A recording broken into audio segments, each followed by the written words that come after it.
Hey guys, tonight we're heading deep into the past.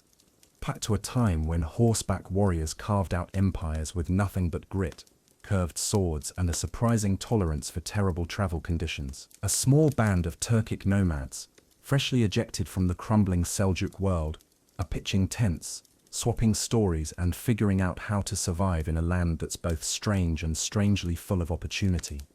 Their leader's name is Ertuğrul, kind of like the prologue to the prologue. And his son, that's Osman. Spoiler alert, he's going to name an empire after himself. Not bad for a guy whose people still think of tents as prime real estate. This isn't your average origin story. There's no divine prophecy, no magic sword from a lake, just political chaos, frontier warfare, and a family that knows when to fight and when to marry well. You probably won't survive this, but Osman will, and he's going to build something that lasts 600 years. So, before you get comfortable, take a moment to like the video and subscribe, but only if you genuinely enjoy what I do here. Also, post your location and what time it is there.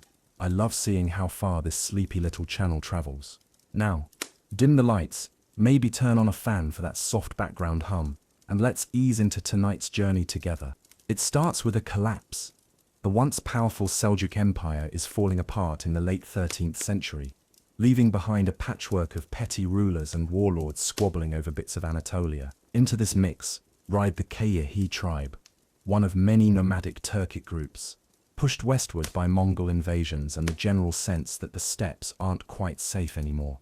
Think of it as medieval house hunting, but with more horse archers. They aren't special yet, but they do have Osman, the son of Ertuğrul, who has a bit of a vision. He sees the Christian Byzantine towns nearby, not just as enemies, but as opportunities. He starts picking off territory, not by brute force alone, but by marrying into local nobility, recruiting talented converts, and positioning himself as a protector of Islam, while not being too picky about who joins his ranks.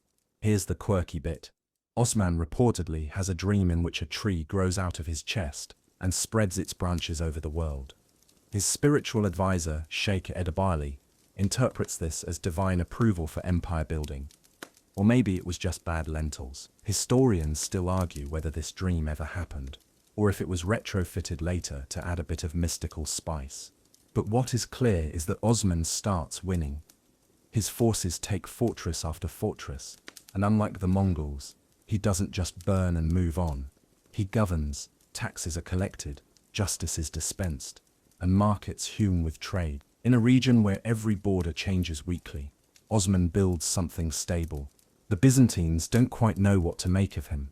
They've seen warlords come and go, but Osman's different. He's not just raiding, he's settling, consolidating, creating a tiny Islamic principality on the very frontier of the Christian world. It's basically the startup version of an empire, still running out of a garage, but promising big returns. And while Osman's military victories are impressive, his real skill is administrative patience. He doesn't stretch himself too thin. He lets his son, Orhan, grow up watching how alliances are made and how cities are absorbed. Not just sacked. They're not racing to conquer, they're planting roots. One of Osman's early trophies is the fortress town of Yenişehir, a crucial step in surrounding the Byzantine stronghold of Bursa. He'll never take Bursa himself. He dies in 1324, just before that final move, but he sets it up like a long chess game. Orhan will finish the job, but we'll get there. At Osman's death, he leaves behind something astonishing for a nomadic warlord. Not just land, but legacy. His followers start calling themselves Ottomans, derived from Osmanlı. It's not just a tribe anymore, it's an identity. Here's where the historians scratch their heads. There's very little contemporary record of Osman's reign. Much of what we know comes from sources written a century or more later, often with generous embellishments. Did Osman really offer food to Christian villagers? Was he really that tolerant, that noble, that wise? Maybe, maybe not. But the myth is part of the machinery. Every empire needs a founding legend, and Osman becomes that cozy bedtime story scribes love to tell, minus the part where they forget to mention where the empire's treasury is buried. Rude. Meanwhile, Anatolia keeps boiling. Mongols press from the east. Byzantines cling to their shrinking territories. Other Turkic beyliks, small emirates bicker among themselves. But the Ottomans, they grow, slowly, steadily, boringly effectively. The frontier turns into a laboratory. Muslim scholars set up shop in the towns. Christian peasants, surprisingly, don't all flee. Some even prefer Ottoman rule to their tax-hungry Byzantine landlords. As long as you pay your dues and don't try to overthrow the local governor, life under the Ottomans is surprisingly manageable. By the time Orhan takes the reins, the Ottoman seed has firmly sprouted. Osman may not have seen himself as the founder of a future superpower, but he played the long game better than most. He didn't burn out in glory. He didn't overextend. He left behind a functional government, loyal soldiers, and a son with ambition. And let's be honest, a very marketable origin story. You can practically hear the future court poets sharpening their quills. So, that's how it all begins. A few tents, a few swords, a dream about a giant tree, and a man who understood that conquering is easy. But keeping what you conquer, now that's empire material. The winds of change didn't stop with Osman. They gathered strength. His son Orhan stepped into a world already halfway tilted toward Ottoman rule, and with calm determination, he gave it a shove. Orhan wasn't the kind of leader who needed to make noise. While some rulers roar into history with trumpets and temper tantrums, Orhan built quietly, like someone rearranging furniture so subtly you don't realize it's a whole new room until you trip over a relocated chair. His first major act, capturing Bursa in 1326. This city wasn't just a fortress, it was a gem. Nestled near trade routes and bursting with silk markets, Bursa gave the Ottomans their first real urban center. No more dusty frontier outposts. Now they had minarets rising through morning fog, bazaars that smelled like cinnamon and goat, and bureaucrats who could write things down without smudging ink across their own foreheads. Orhan didn't just take Bursa, he made it the empire's first capital. He poured money into it, building mosques, madrasas, schools, and hammams bathhouses. The Ottoman style began to crystallize here. Graceful domes, calligraphy-laced tiles, and a kind of architectural humility that whispered rather than screamed. Nothing needed to shout when everything already looked so sure of itself. But Orhan wasn't a homebody. His armies kept marching west, chipping away at Byzantine territory like a bored student picking at desk gum. One of the biggest prizes was Nicaea, an ancient city with a fancy past, once the seat of emperors and councils. The Ottomans took it in 1331, and Nicaea became Iznik, a Turkish town where theologians once bickered over Christ's divinity, now making ceramic plates. This expansion wasn't mindless conquest. It had rhythm. Every victory folded new cultures, languages, and religions into the Ottoman web. Unlike European crusaders who tended to conquer, convert, or kill, the Ottomans operated more like practical landlords. Pay your taxes, don't start a rebellion, and you could pretty much keep your faith, your customs, and your grandmother's hummus recipe. And here's your mainstream historical fact. Orhan introduced the first standing army in Ottoman history, the Yaya Infantry Corps. This wasn't your usual grab whoever has a sword militia. It was salaried, organized, and disciplined. Okay, they still weren't great at following orders, but the concept mattered. It marked the beginning of a military structure that would eventually churn out elite units like the Janissaries. For now, though, the Yaya were enough to punch through crumbling Byzantine borders and hold what they took. There's also a fun little fringe tidbit. Orhan once married a Byzantine princess. Yes, really. The daughter of the emperor himself. Talk about awkward family dinners. The politics behind this marriage were murky. Was it a real alliance or just a power play dressed in wedding robes? Historians still argue whether the emperor was being strategic or just really bad at matchmaking. Either way, it worked. The Ottomans now had a foot in both worlds, Islamic Anatolia and Christian Europe, and that Christian foot was about to take a big step. In 1354, something wild happened. An earthquake struck Gallipoli, the gateway to Europe. Byzantine forces evacuated, panicked, probably said some medieval swear words, and left the place wide open. Orhan's son, Suleiman Pasha, waltzed in with his men and planted the Ottoman flag. Just like that, they had their first stronghold on European soil. No dramatic battle, just a tremor, a vacancy sign, and a well-timed Ottoman arrival. The Byzantines protested. Nicely, politely, weakly, the Ottomans shrugged and reinforced their new digs. From Gallipoli, the road to Thrace, and eventually the Balkans lay open. This marked a huge shift. Until now, the Ottomans had been a regional force, one of many little states nibbling on old Seljuk bones. But now they were straddling continents. They weren't just in Anatolia anymore. They were becoming something far scarier, a transcontinental power with ambition, logistics, and a growing sense of destiny. Meanwhile, at home, Orhan was refining the art of governance. The empire wasn't just run by warriors anymore. Scholars and scribes started forming a class of administrators, the beginning of the Ottoman devlet, or state apparatus. Taxes weren't just extorted, they were counted, filed, and stored in ledgers thick enough to kill a horse. Laws started to take shape. Islam provided the moral compass, but Ottoman law had to deal with a messy reality. Farmers, merchants, thieves, drunkards, and the occasional rogue imam. This balance between Islamic principle and secular flexibility would become a hallmark of the empire. It wasn't about religious fanaticism, it was about survival. The Ottomans knew they ruled over a patchwork quilt of peoples and beliefs. Holding that together took more than swords. It took compromise stitched with quiet authority. Orhan's reign saw the Ottoman identity start to coalesce. This wasn't just Osman's tribe anymore. It was a growing multi-ethnic, multilingual, mildly chaotic realm, where Persian poets shared streets with Greek bakers and Albanian mercenaries grumbled about payroll. By the time Orhan died, in 1362, the empire had doubled in size. It had a capital, a system, and a plan. And while Orhan never wore a crown, Ottoman sultans didn't go in for glittery hats at this stage. He ruled with enough quiet strength to be remembered as a builder, not a conqueror. He handed the reins to his son, Murad, who wasn't going to be nearly as subtle. But we'll get to him. For now, remember the strange soft start of this empire, a dreamer with a sword, a son with a city, and a dynasty that still hadn't decided whether it was just lucky or destined for domination. When Orhan's son, Murad, took over in 1362, he didn't inherit a tidy kingdom with set boundaries and a neat little fence around it.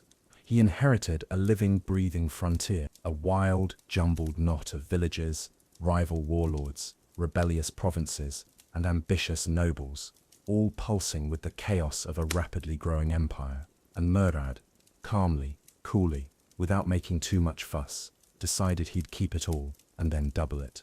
He had two big ideas: expand west and make sure nobody forgot who was in charge while he did it. Murad wasn't flashy, no glitter, no golden throne tours, but he was efficient, and what he lacked in pizzazz, he made up for in careful, calculated power.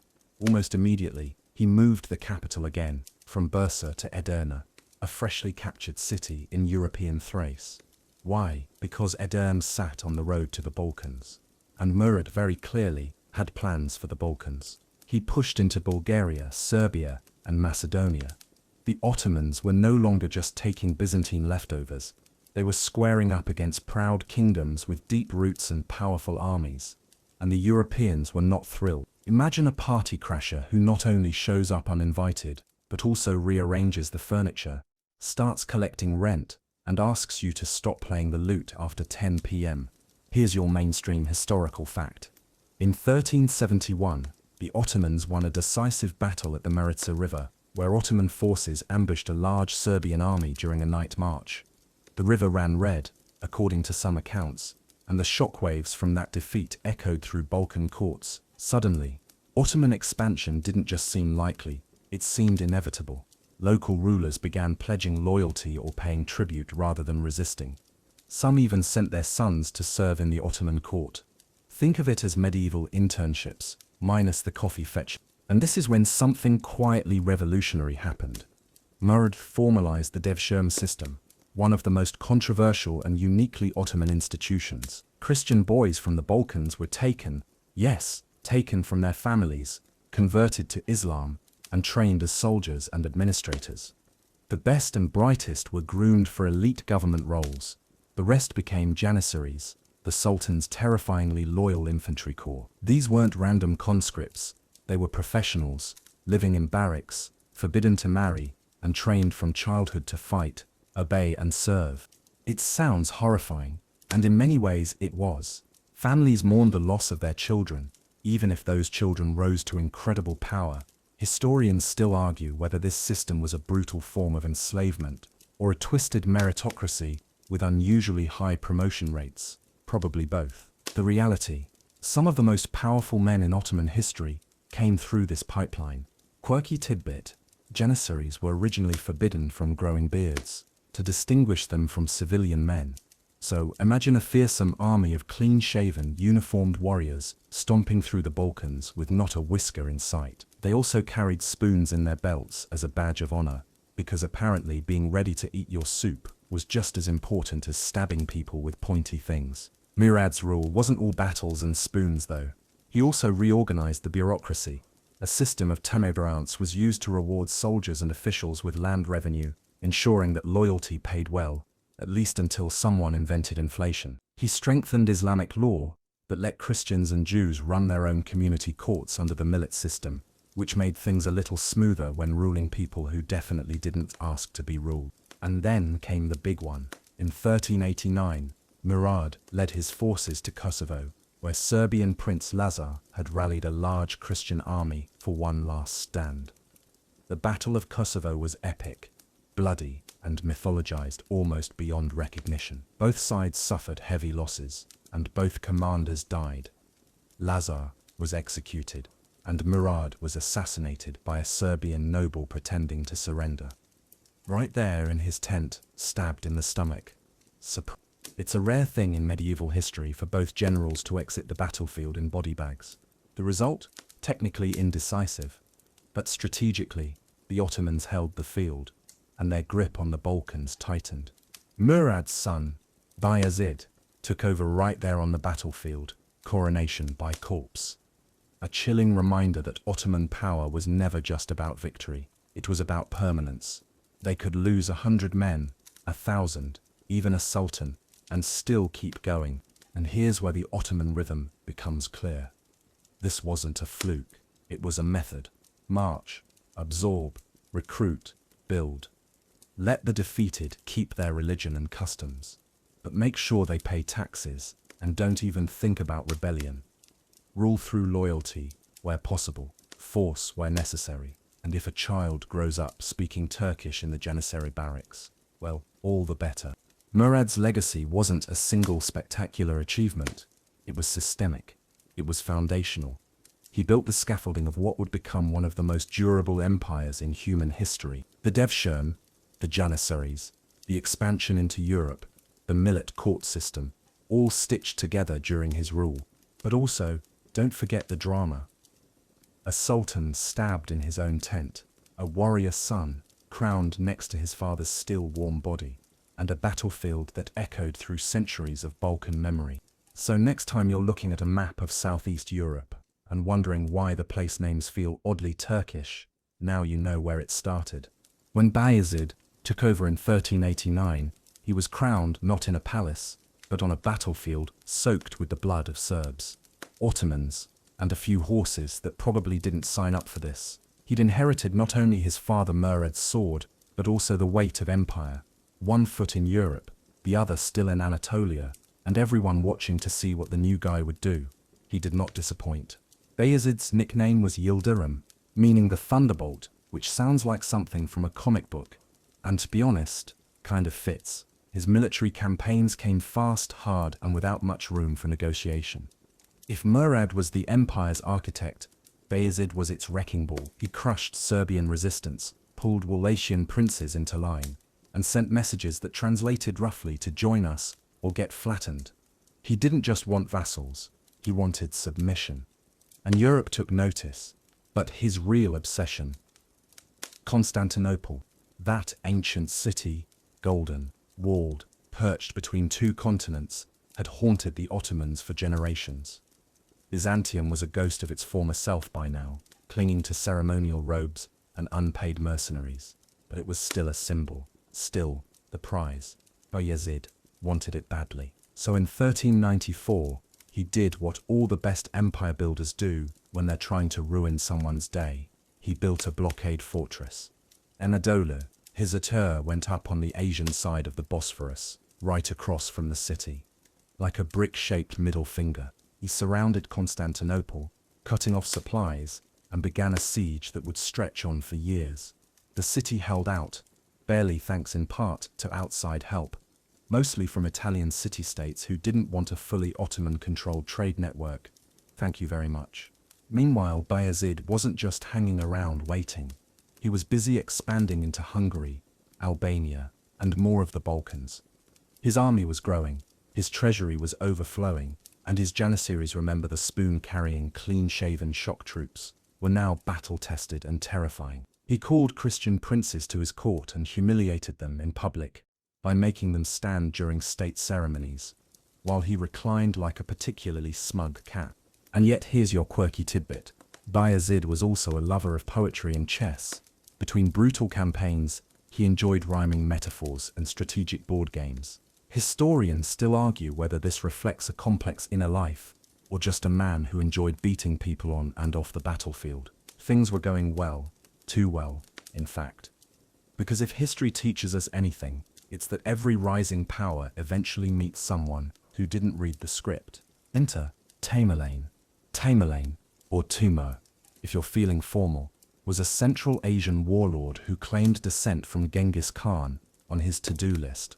Conquer everything, walk with a limp, build pyramids out of skulls. He'd been watching Bayezid from afar and didn't like what he saw. Too much power, too much land, too much Ottoman ambition creeping eastward. Bayezid made the classic mistake of underestimating his rival. He insulted Timur, called him a thief, mocked his origins, and probably used some very unprintable metaphors involving donkeys. Timur responded with an invasion. In 1402, the two armies met at Ankara, and everything came undone. Here's your mainstream historical fact. The Battle of Ankara was one of the worst defeats in Ottoman history. Bayezid's allies defected. His troops were outmaneuvered. Timur used brilliant cavalry tactics, local knowledge, and a lot of patient scheming to tear the Ottoman forces apart. And then, the twist. Bayezid was captured. Yes, the Thunderbolt himself, the man who had terrified Europe and nearly starved Constantinople into surrender, was taken prisoner and carted around in a literal cage. Whether it was made of gold, iron, or humiliating bamboo, depends on who's telling the story. But the symbolism, devastating. There's a popular legend that Timur used Bayezid as a footstool, that he fed him scraps, that he forced him to watch belly dances for hours on end, just to irritate him. Historians still argue whether any of this is true, or just propaganda. Either way, Bayezid died a year later, broken, humiliated, and very much not thunderbolting anymore. And the empire, it fractured. Bayezid had sons, too many sons, and none of them agreed on who should rule. This kicked off an 11-year civil war known charmingly as the Ottoman Interregnum. Brothers assassinated brothers, provinces rebelled, and Constantinople, still miraculously independent, probably let out a relieved sigh. During this time, Ottoman prestige dipped hard. Vassals defected. Enemies regrouped. Local rulers who'd once trembled now laughed openly. The empire that had seemed unstoppable was suddenly deeply mortal. And yet, something strange happened. The system held, kind of. The janissaries didn't collapse. The bureaucrats kept filing things. Cities didn't burn themselves to the ground. Even in the chaos, something about the Ottoman structure was sturdy enough to endure the madness. Eventually, Bayezid's son Mehmed clawed his way to the top, reuniting the empire in 1413. But the trauma of Bayezid's fall lingered. Future sultans would remember Ankara, not just as a defeat, but as a warning. Don't pick fights with Central Asian conquerors. Don't rush sieges that last for years. And maybe, just maybe, don't name yourself after natural disasters unless you're ready for one to show up. By the time Mehmed restored order in 1413, the Ottoman Empire looked like a house that had been hit by a polite tornado. The walls were still standing, but the furniture was upside down, the neighbors were whispering, and nobody was quite sure where the tax ledgers went. And yet, Mehmed didn't panic. He quietly, firmly, without grand declarations, renailed the whole thing together. His reign was about recovery, rebuilding lost alliances, reassuring terrified vassals, reminding everyone that the Ottoman machine, while dented, was far from broken. But this isn't the part of the story where we talk about glorious expansion or dramatic sieges. This is the part where the empire learns how to govern, and that starts with paper. Not exciting, maybe, but critical. Because Mehmet and the viziers around him understood something crucial. Swords win battles, but ledgers win empires. Bureaucracy, that tangled web of tax records, land grants, personnel files, and carefully phrased orders, became the spine of Ottoman control. What Murad began and Bayezid thundered over, Mehmed now organized into a system so thorough it could track how many sheep you owned and whether or not you owed the empire half of them. This is your mainstream historical fact. The Ottomans established a dual legal system. On one side was Sharia, Islamic law, which handled personal status and morality. On the other side was Kanun, secular administrative law, issued by the Sultan. This combo allowed the state to remain firmly Islamic, without losing its grip on a multicultural population full of Christians, Jews, and people whose idea of legal fairness involved a donkey and a drinking contest. Historians still argue whether this dual system was truly fair, or simply pragmatic, but it worked. Muslim judges, qadis, dispensed law in cities across the empire, and the imperial scribes wrote everything down carefully, beautifully, in handwriting that would make modern calligraphers weep into their ink pots. Also, beards. This era is peak bureaucrat with a beard and an opinion energy. Ottoman scribes and viziers weren't just paper pushers. They were power brokers. Entire factions rose and fell within the palace corridors based on who got their poetry quoted, and who accidentally insulted a royal cousin at lunch. Here's the quirky bit.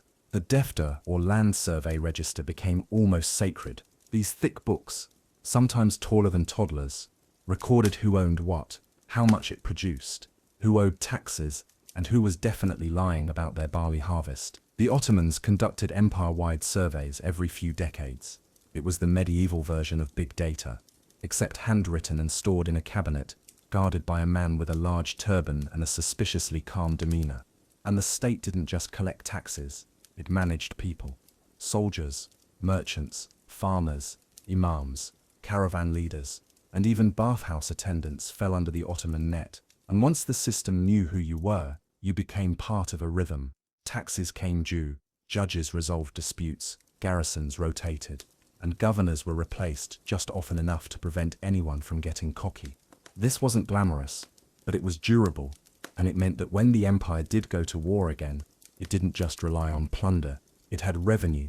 Mehmed also leaned hard on religious legitimacy. He sponsored scholars, repaired mosques, and emphasized his role as Sultan of the Muslims, even while running a state full of non-Muslims. This tightrope act, ruling as a Muslim leader while avoiding holy war-level chaos, would define the Ottomans for centuries, and frankly they got good at it.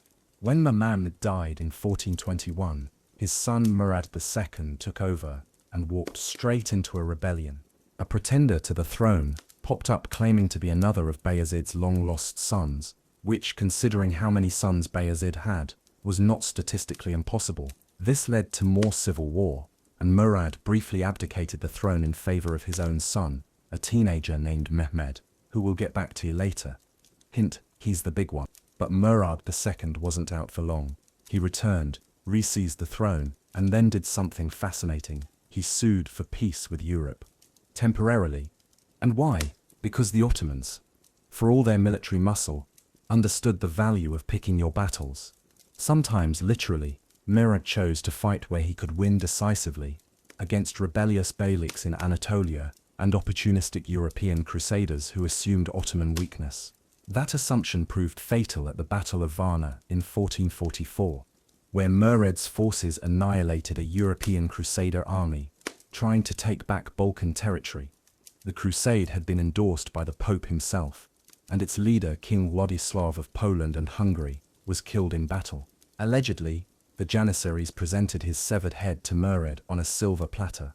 Just a casual reminder of Ottoman hospitality, and yet Murad didn't gloat. He knew that prestige was as much about restraint as about conquest. He focused on stability, administration, and preparing the empire for something bigger. And here's the turning point. The heir he was preparing was Mehmed II. You've probably heard of him. If you haven't, buckle up. Because while the past few decades have been about systems, laws, and survival, Mehmed is about to rip open history with the biggest cannon the world has ever seen. But before we give him his dramatic entrance, let's take a moment to appreciate what he inherited. An empire with two capitals, a standing army, a functioning tax system, and a palace where ministers debated poetry in 3 languages while planning supply lines for sieges. That's no longer a tribal confederation. That's a state. With borders, with a flag, with ambitions it hasn't even admitted yet. Mehmed II didn't just walk onto the stage of history, he marched in with a 20-foot cannon, a multilingual education, and a to-do list that read "Conquer Constantinople" in bold letters at the top.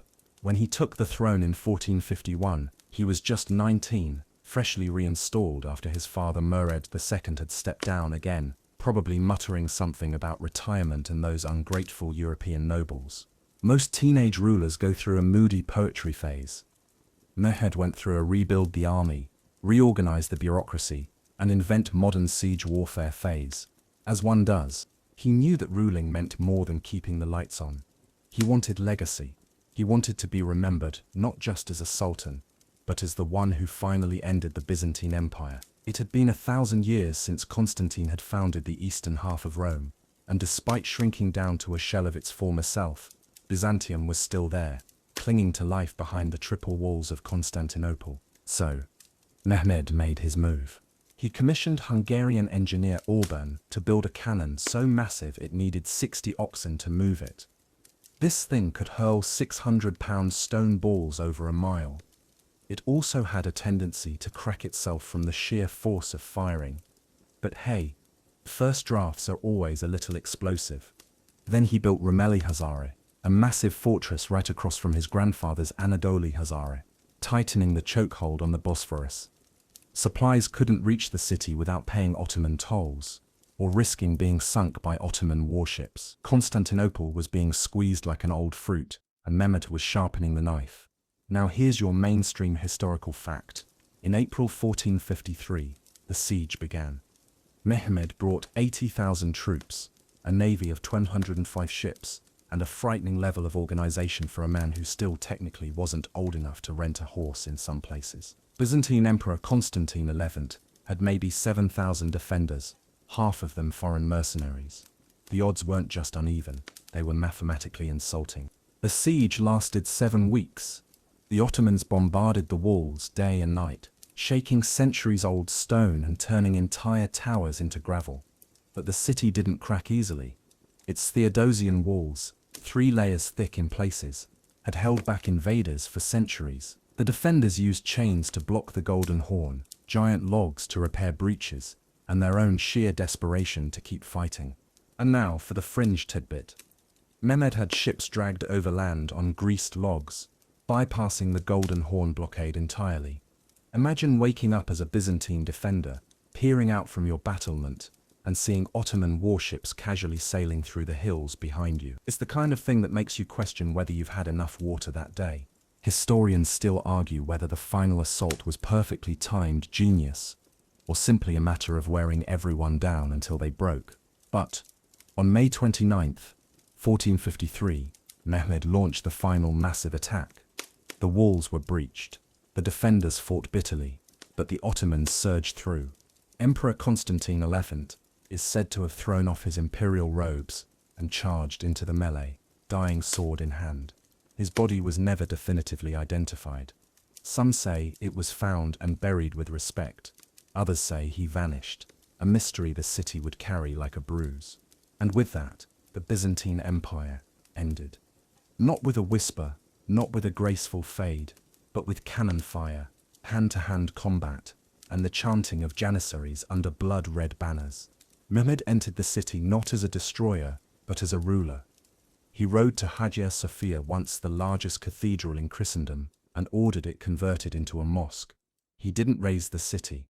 Instead, he declared it the new Ottoman capital. A new age was dawning, and its name was Istanbul, though it wouldn't officially adopt that name for centuries. He ordered that churches be preserved, that Greeks and Armenians return to the city, and that anyone willing to help rebuild would be welcomed. Sure, he looted the city first.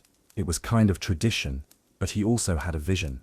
He wanted Istanbul to become the cosmopolitan heart of his empire, a place where Turks, Greeks, Slavs, Arabs, Jews, and even wandering Italians might live, worship, and trade under the watchful gaze of Ottoman law. That brings us to the Kanun. Mehmed was a lawmaker. He compiled edicts and legal reforms into the Kanun, a book of secular laws that operated alongside Islamic Sharia. It handled taxes, land ownership, crime, and succession. It also established that the Sultan's word was absolute, even over religious authorities. This wasn't just a monarchy, it was becoming an imperial cult of order. Mehmed ruled for another 28 years after the conquest, launching campaigns in Serbia, Wallachia, Bosnia, Albania, and Anatolia. He was constantly moving, always campaigning. He died in 1481, likely from illness, though rumors swirl of poisoning, betrayal, and a few shadowy whispers that he'd planned one final massive campaign into Italy. Quirky bit before we close. Mehmed had a personal library of over 800 books in multiple languages, including Greek, Arabic, Latin, and Persian. He read philosophy, studied maps, and debated theologians and astronomers. This wasn't just a sultan with a sword. This was a man who dreamed in geometry. By the time of his death, the Ottoman Empire wasn't just a rising star. It was the power of the Eastern Mediterranean, with an unbroken string of victories and a capital that had once been Rome's. And all of it came from one terrifying idea. If you build a cannon big enough, no wall is safe. By now, the Ottomans had swagger. They'd conquered Constantinople. They'd turned Hagia Sophia into a mosque, their capital into a megacity, and their teenage sultan into a living legend. But empires are like bonfires. Left alone, they fizzle. To stay hot, you've got to keep feeding them. Wood, gold, occasionally a rebellious province or two. Enter the age of court power and gold-plated administration. After Mehmed II's death in 1481, the throne passed to Bayezid II, a man less obsessed with conquest and more interested in running things smoothly, perhaps even politely. He was the type of ruler who didn't want to be remembered as the hammer of the Balkans, but more like the reason your post arrived on time. Bayezid leaned into what Mehmed had built: bureaucracy, religious tolerance, and centralization. He spent less time on the battlefield and more time on the balance sheet. Mainstream historical fact: Bayezid welcomed tens of thousands of Sephardic Jews fleeing persecution in Spain after the 1492 Alhambra decree. While Europe was busy expelling people based on religion, the Ottomans were handing out keys and saying, "Welcome to Istanbul." Also, do you know anything about accounting? These Jewish refugees brought medical knowledge, financial expertise, and a thriving print culture. It wasn't kindness for kindness' sake, it was smart policy. More skills, more commerce, more tax revenue. The empire wasn't just growing in size, it was growing in sophistication. The postal network expanded. Roads were maintained. Trade routes flourished from Cairo to Belgrade, Baghdad to Damascus. The Ottoman economy became one of the most liquid in the world. Gold and silver poured in.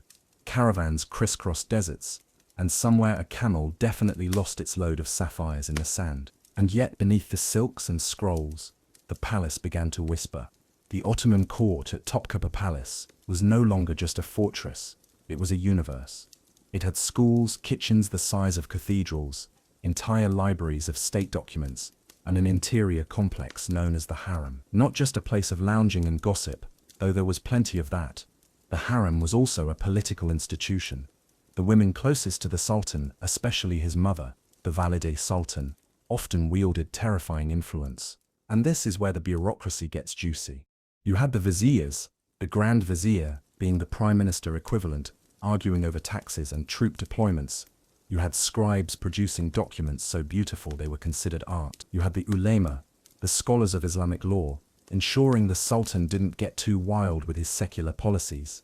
And above it all, you had a ruler who pretended to be aloof, while actually micromanaging everything down to which ambassador sat where at dinner. Quirky bit? There was an official whose only job was to supervise the Sultan's water glass, just in case of poison, spills, or bad etiquette. Another had the title Chief Turban Arranger. That's not a joke. But peace is fragile. Bayezid's reign faced threats, including a serious one from within his own family. His son Selim, known later as Selim the Grim, believed his father was too soft, too lenient, not aggressive enough. Selim wanted more conquests, more blood, more empire, and in 1512, after a period of increasingly sour family dinners, Selim overthrew his father. Bayezid retired, if you can call dying mysteriously in exile, retirement. Historians still argue whether Selim had him quietly removed, or just encouraged him to drink something with a little too much almond essence. Selim was not here to make friends.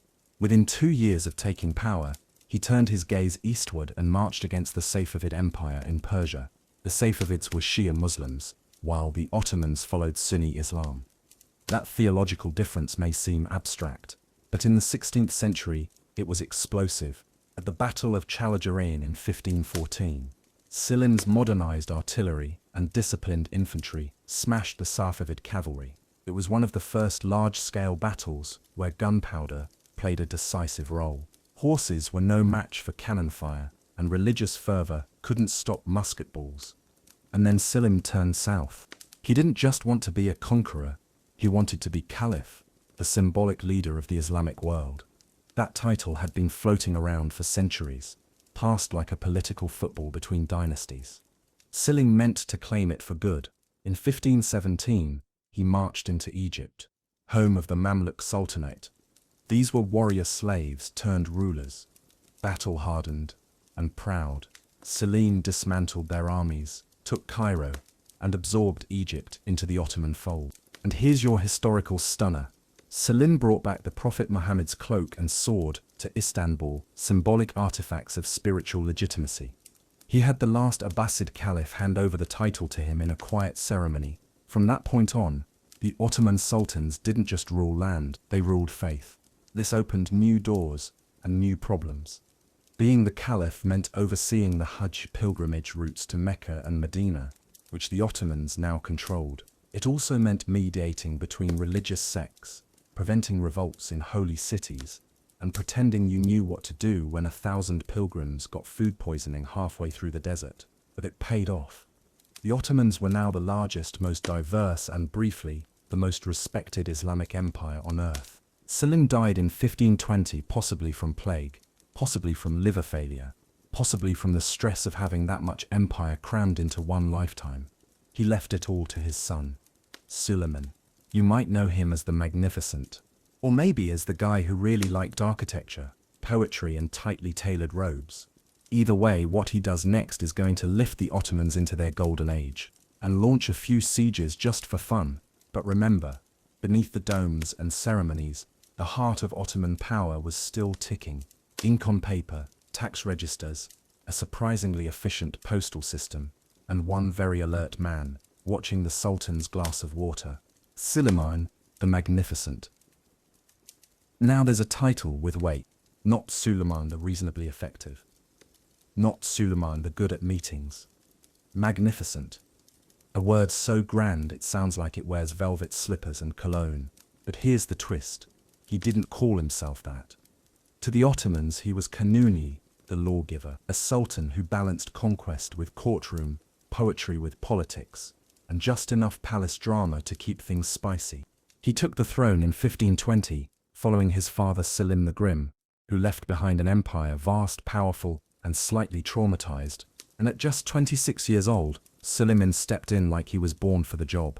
Spoiler, his reign would last 46 years. Almost half a century, and during that time, the Ottoman Empire would hit its absolute peak. Military might, cultural brilliance, economic reach, legal reform. It all orbited this one man, measured, ruthless, introspective, and just poetic enough to be dangerous. Let's start with the conquests. Because wow, Suleiman wasted no time. He marched straight into Europe and didn't stop until his soldiers could hear German spoken through castle windows. In 1521, he took Belgrade, a fortress so well defended previous sultans had walked away shaking their heads. Then in 1522, he laid siege to Rhodes, held by the Knights Hospitaller, a band of warrior monks who made a last stand that would impress any Hollywood director. They eventually surrendered, and Suleiman let them leave with honor, ships, and all, a classy move that still makes medieval historians raise an eyebrow. And then came the Battle of Mahux in 1526, your mainstream historical moment. This was less a battle and more a medieval steamrolling. The Hungarian army was crushed, its young king drowned in a swamp while fleeing. With that, the Ottoman door into Central Europe swung wide open. Suleiman strolled into Buda, now part of Budapest, put his feet up, and added Hungary to the empire's ever-growing map collection. But he didn't stop there.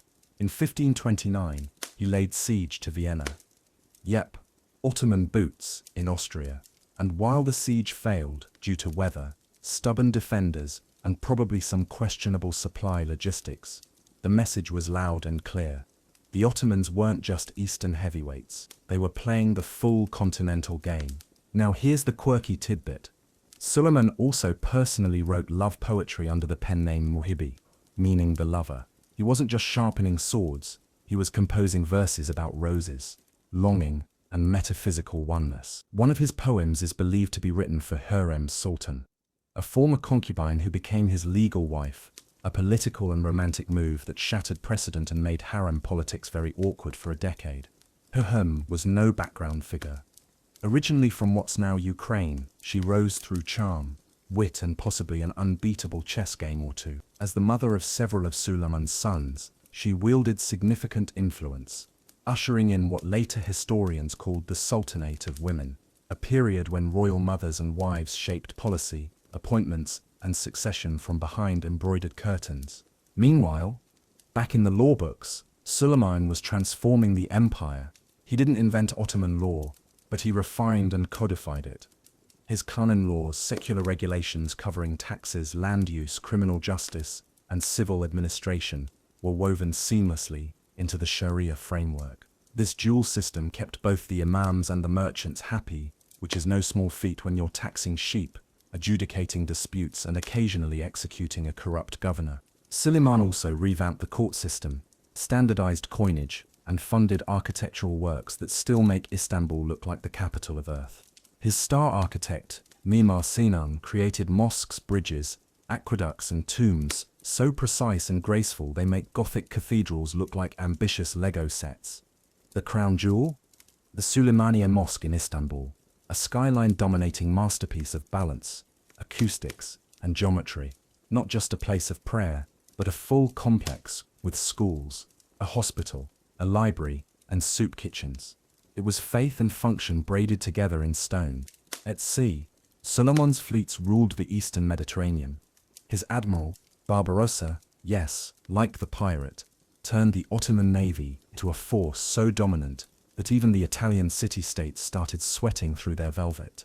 The Ottomans weren't just land conquerors, they were maritime masters now. But of course it couldn't all be roses and cannon fire. Late in his reign, Suleiman faced challenges. The wars with Persia dragged on. European alliances shifted. Rebellions stirred in distant provinces. And at home, a brutal succession crisis loomed. His eldest son, Mustafa, popular and capable, was executed, possibly due to harem intrigue and whispers from Hürrem's camp. The grief haunted Suleiman, even as he pushed forward. Historians still argue whether this was a necessary political move or a tragic blunder that weakened the next generation. What's certain is that it left a bitter taste in the legacy of a ruler who otherwise seemed nearly untouchable. Suleiman died in 1566 during a campaign in Hungary, still on the battlefield, still wearing armor beneath his robes. His death was kept secret for weeks, so the army wouldn't lose morale. Meanwhile, his body was secretly returned to Istanbul, buried in a grand tomb beside his beloved harem. He left behind an empire at its zenith, stretching from the gates of Vienna to the Arabian deserts, with enough gold, laws, ships, and scholars to run the place without his shadow on the wall. And while some say he ruled by sword and others by pen, one thing's for sure, he made magnificence look almost effortless. When Suleiman died in 1566, his passing was so momentous, it was practically a state secret. His officials literally hid the news under a rug. Well, inside a tent, technically, until his son, Suleiman II, could be brought up to speed and seated safely on the throne. The logic was simple. If the soldiers knew their emperor was dead mid-campaign, they might pack up and head home, or worse, turn on each other like hungry cats. Selim II did not inherit his father's fire, or his military instinct, or his poetry. What he did inherit was an empire so well oiled that for a while it ran itself. Selim's reign 1566-1574 ushered in a new type of Ottoman leadership, one with more wine, fewer battle plans, and a lot more delegation. He's sometimes called Selim the Sot, which isn't the most flattering nickname, but also not entirely unfair. He was reportedly the first sultan to never lead a military campaign in person. Instead, he left the fighting to his generals and the governing to his ministers, especially the Grand Vizier. But here's the twist. Under Selim, the Ottoman Empire kept expanding. Why? Because the system worked. Your mainstream historical fact. In 1571, the Ottomans captured Cyprus from the Venetians after a brutal siege at Famagusta. The island was a glittering jewel in the Mediterranean, a hub for trade, sugar production, and maritime dominance. Taking it solidified Ottoman control of the Eastern Sea. Selim wanted it partly for strategic reasons, and allegedly because Cyprus produced really good wine. Priorities. However, that same year saw one of the most famous naval battles in history, Lepanto. A coalition of European powers, called the Holy League, assembled a massive fleet and met the Ottoman navy in the Gulf of Patras. It was the first major Ottoman defeat at sea. Over 30,000 men died. The Ottoman fleet was shattered. And here's the quirky bit. Despite the catastrophic loss, the Ottomans rebuilt their fleet within a year.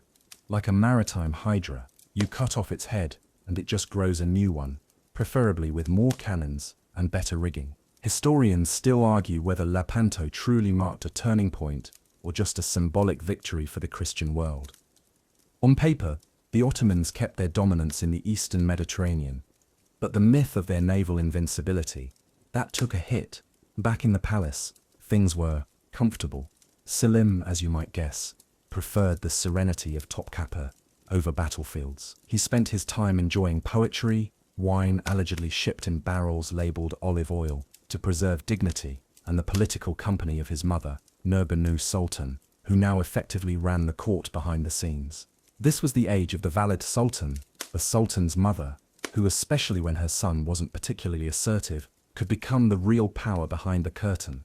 Nurbanu arranged marriages, influenced policy, and coordinated imperial correspondence. She even played diplomat, sending letters to foreign queens like Catherine de' Medici. When your empire's maternal figure is better at statecraft than most of your advisors, you lean into it. Meanwhile, outside the walls of Istanbul, the empire kept pulsing with energy. Pilgrims moved safely along protected routes to Mecca, Damascus, and Medina, now under Ottoman control thanks to Selim III. The empire provided water, food, and even armed escorts for Hajj caravans. For many Muslims, the Ottomans were not just rulers, they were protectors of the faith, and keeping that network running meant communication. This is where the postal system shines. The Ottomans maintained a relay system of mounted couriers and rest stations called menzilhan, spaced along major routes. A dispatch could move from Aleppo to Edirne in a matter of days. Lightning fast for the 16th century, the couriers were so dedicated that, according to one possibly exaggerated story, a man died mid-route but was found still clutching the sealed letter. Commitment. Trade flowed too. The empire stretched across multiple climate zones, giving it access to spices, silks, grain, furs, and precious metals. Caravans crisscrossed the empire under guard, stopping at caravanserais, fortified inns where you could stable your camel, rest your head, and haggle over carpets until your voice gave out. Quirky detail. Some of these caravanserais had strict rules against gambling, drunkenness, and loud instruments. Others just politely ignored everything after sunset. Empire, after all, means flexibility. And through all of this, postal horses thundering, ships groaning with spice crates, mosques rising like stone prayers, the empire held together. Not because the Sultan micromanaged every brick, but because the Ottomans had built something larger than any one man. Selim II died in 1574, possibly from a fall in a bathhouse. The exact details remain hazy and a bit slippery. He left the throne to his son, Murad III, whose reign would plunge deeper into court politics, war with Persia, and increasing tension between central authority and regional power brokers. But the big picture still dazzled. By the end of the 16th century, the Ottoman Empire covered 3 continents, ruled over 20–30 million people, and controlled pilgrimage routes, international trade corridors, and 2 seas. It had mosques that could humble cathedrals, chefs who could turn lamb into legend, and a foreign office run partly by palace women who never left the garden. And all of it delivered your mail on time. The 1580s in the Ottoman Empire looked like the inside of a jewel box, dazzling, polished, and a little too perfect to last. The empire stretched from Yemen to Hungary, Baghdad to Algiers. Trade flourished, mosques gleamed, scholars scribbled in script so elegant it could make a grown scribe weep. And the new Sultan, Murad III, stepped into power with a golden robe, a sharp beard, and about 100 siblings competing for his job. He handled that last part the Ottoman way. Upon taking the throne in 1574, Murad ordered the execution of his brothers, 19 of them. It was brutal, cold, and tragically routine. Fratricide had become state policy, a twisted form of preventative governance. The logic was simple: no brothers, no civil war. Historians still argue whether this was cruel necessity or just efficient monarchy. Either way, the palace executioner got plenty of overtime. Once the family drama was handled, Murad turned his focus inward. He wasn't a soldier like his grandfather Suleiman. In fact, he never left Istanbul during his entire reign. Instead, he ruled from the Topkapi Palace, surrounded by viziers, poets, spies, astrologers, and the occasional rogue eunuch with an opinion on tax reform. And oh, the paperwork! By now, the Ottoman bureaucracy was a monster of quills and scrolls. Every tax, grain shipment, bridge repair, and donkey license was recorded, filed, stamped, and sometimes lost, then re-recorded for good measure. Government scribes were trained in palace schools, where they learned penmanship so delicate you'd think each letter paid rent. Here's your mainstream historical fact. Murad III's reign saw a boom in Ottoman arts. The miniature painting tradition blossomed. Poets were commissioned to turn victories into couplets. Calligraphy became so prized that officials would fight over who got to write the Sultan's signature. It wasn't just bureaucracy, it was beautiful bureaucracy. Architecture flourished too, continuing the legacy of Mimar Sinan, who died in 1588 after designing hundreds of structures. His students took over, adding their own flair, slightly more curves, slightly less symmetry, slightly more decorative domes that whispered, "I miss Sinan." But for all this cultural glory, cracks were forming. Murad's rule saw massive inflation, thanks largely to a global influx of silver from the Americas. Spanish colonial mines flooded world markets with metal, destabilizing currencies across Europe and Asia. The Ottomans weren't immune. Suddenly, a loaf of bread cost twice as much. Soldiers grumbled about pay, and clever merchants started hoarding coins like squirrels before winter. And here's your quirky tidbit. To combat economic confusion, the Ottomans issued edicts explaining how much a tomato should cost. Yes, government price controls on vegetables. Imagine an empire spanning 3 continents, struggling to agree on how much is too much for a cucumber. Somewhere in Aleppo, an inspector was arguing with a grocer about carrots while Persia burned on the horizon. Meanwhile, the empire faced growing tension with its eastern neighbor, the Safavid Empire of Persia. Both Sunni Ottomans and Shia Safavids claimed spiritual leadership of Islam. Their borderlands were constantly on fire. Raids, counter-raids, hostage trades, and the occasional full-blown war flared up like clockwork. Murad launched a 12-year campaign against them in the late 1570s. The war dragged on, cities changed hands, treaties were signed, ignored, and then broken, before the ink dried. It was exhausting, expensive, and ultimately inconclusive, like a centuries-long arm wrestling match where both sides refused to blink. And at home, things got weirdly lively. The harem, once just a side note in court politics, now took center stage. Murad had dozens of concubines and fathered at least 100 children. Yes, 100. That's not a typo. The man had a better birth rate than some villages.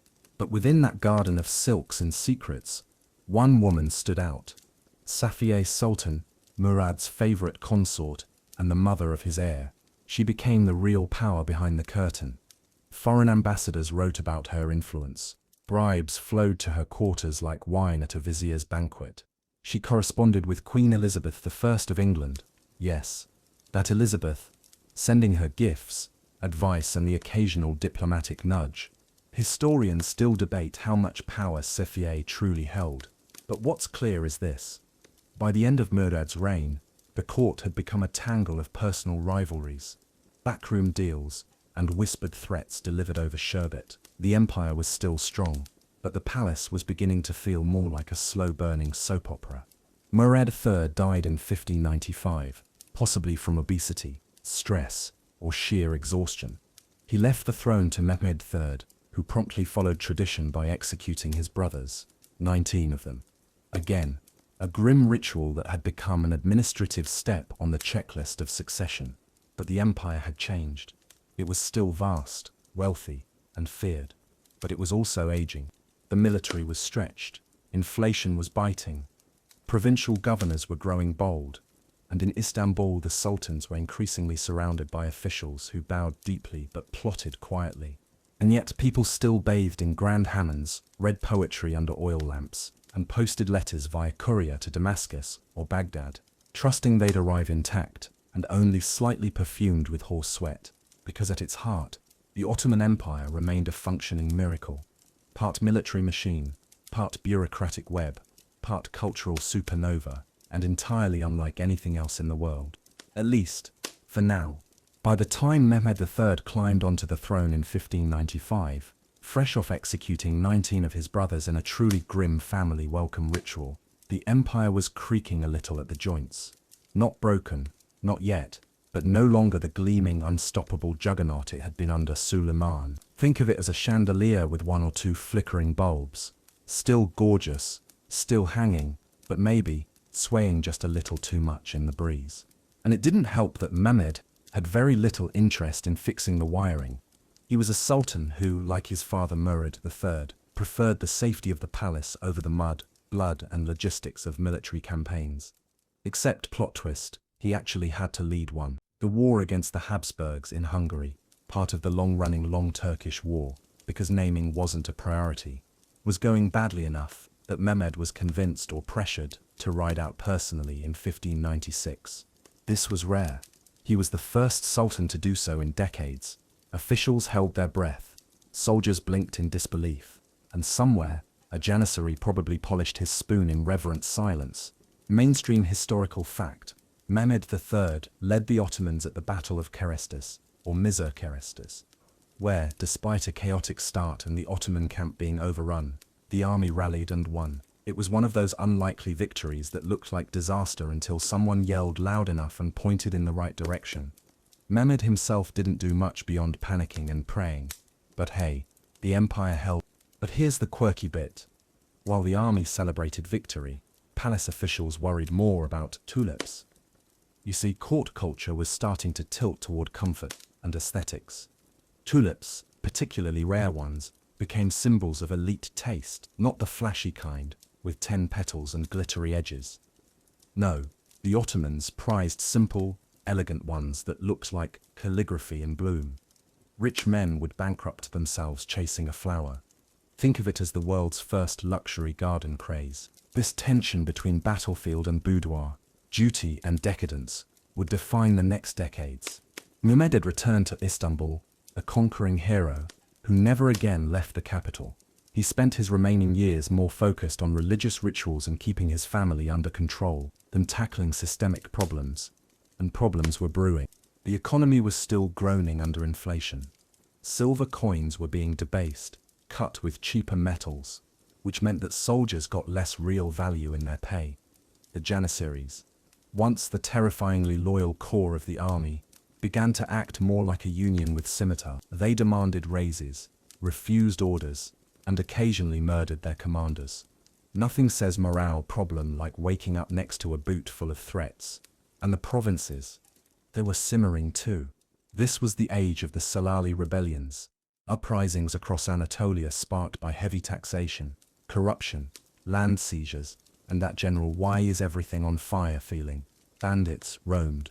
Governors acted like petty kings. In some regions, the empire's reach had become more theoretical than actual. Letters from Istanbul arrived. Obedience did not. Historians still argue whether these rebellions were revolutionary or just desperate peasant outbursts crushed before they could really change anything. But they chipped away at Ottoman prestige. For the first time in a while, people began to wonder, is the Sultan really in control? And inside the Topkapi Palace, things were no less chaotic. The harem continued to grow in power, not as a den of scandal, despite European fantasies, but as a deeply political institution. Eunuchs, castrated male servants who could pass between the men's and women's quarters, became key players. The chief black eunuch in particular wielded enormous influence over appointments, correspondence, and access to the Sultan himself. Here's where it gets juicy. Some eunuchs acted as kingmakers, accepting bribes, orchestrating alliances, and even controlling foreign policy. One minute you're fetching slippers, the next you're deciding whether to go to war with Venice. Meanwhile, Safiye Sultan, widow of Murad III, and grandmother to the current Sultan, continued to exert enormous soft power. She maintained correspondence with European monarchs, including letters to Queen Elizabeth I, written in a blend of Italian, Ottoman, Turkish, and light Sass. Message died in 1603, still young, still quiet, and probably quite relieved. His 9-year reign hadn't collapsed the empire, but it hadn't stabilized it either. And he left behind a son, a Message Bath, who was just 13 years old, a teenager with a fragile empire in his lap, and advisors watching closely to see if he'd blink. And that, by the way, is the end of child-free sultans.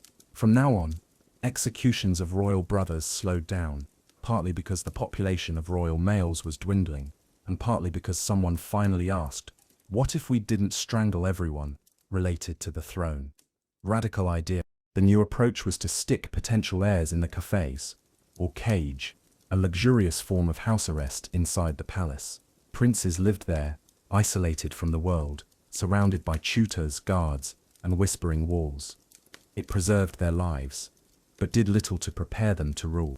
So the Ottoman Empire, still vast and gleaming on the outside, had begun to hollow in strange places. The military was restless. The economy was twitchy. The palace was tangled in its own tapestries. And the next ruler was a teenager with no battlefield experience, a growing bureaucracy, and the weight of an empire that desperately needed a second wind. Still, mosques echoed with prayer. Caravans rolled steadily across deserts. And somewhere, a tax collector tried to explain, patiently, that no, 2 chickens and a mysterious root vegetable did not count as a formal coin. The Ottoman machine still moved, but the gears were starting to grind. If there's one thing empires don't like, it's a teenager in charge. When Ahmed Awaya became sultan in 1603, at the tender age of 13, the Ottoman court probably braced for disaster, or at least a few awkward laws about curfews and snack privileges. But surprisingly, Ahmed wasn't a complete disaster. He was kind, curious, and tried very hard to rule well, which for an empire the size of a continent is a little like trying to sweep a desert with a toothbrush. Still, Ahmed gave it his best shot. He had no military experience, no real mentorship, thanks, Kfs, and a shaky understanding of politics. But he was pious, poetic, and genuinely interested in being a good ruler. One of his first major acts? He didn't murder his younger brother. That sounds like a low bar, but for the Ottomans it was revolutionary. The centuries-old tradition of fratricide quietly ended with him. Historians still argue whether this was out of compassion or because the air pool was getting worryingly small. But Ahmed left a different kind of legacy. Mainstream historical fact: he commissioned the Sultan Ahmed Mosque, better known today as the Blue Mosque. Built between 1609 and 1616, it sits opposite Hagia Sophia in Istanbul, as if the two buildings are locked in a silent theological staring contest. With 6 minarets, cascading domes, and over 20,000 hand-painted tiles in hues of cobalt and turquoise, the mosque is still one of the most breathtaking structures on earth. Ahmed even prayed there himself while it was under construction, a rare gesture of humility in a palace culture fond of gold slippers. And here's your quirky tidbit: the mosque caused a bit of a scandal. It had 6 minarets, the same number as the Grand Mosque in Mecca. People accused Ahmed of arrogance. The solution? He paid to add a 7th minaret to Mecca's mosque, a sort of architectural apology, Ottoman style. But Ahmed's reign wasn't all domes and tiles.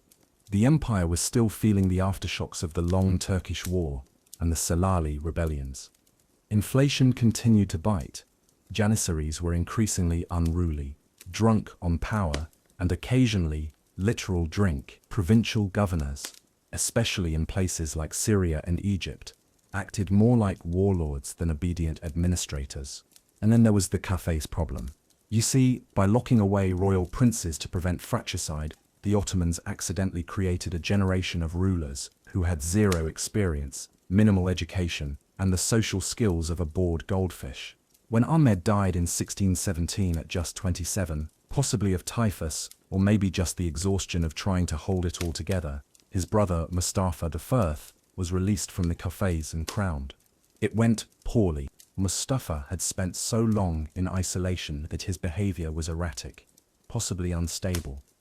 Stories spread of him talking to inanimate objects, chasing his servants around the palace, and giving orders that made absolutely no sense. Historians still argue whether he had actual mental illness, or if he was simply overwhelmed after years of being treated like a ghost in silk pajamas. Either way, he was deposed within a year. But wait, it gets messier.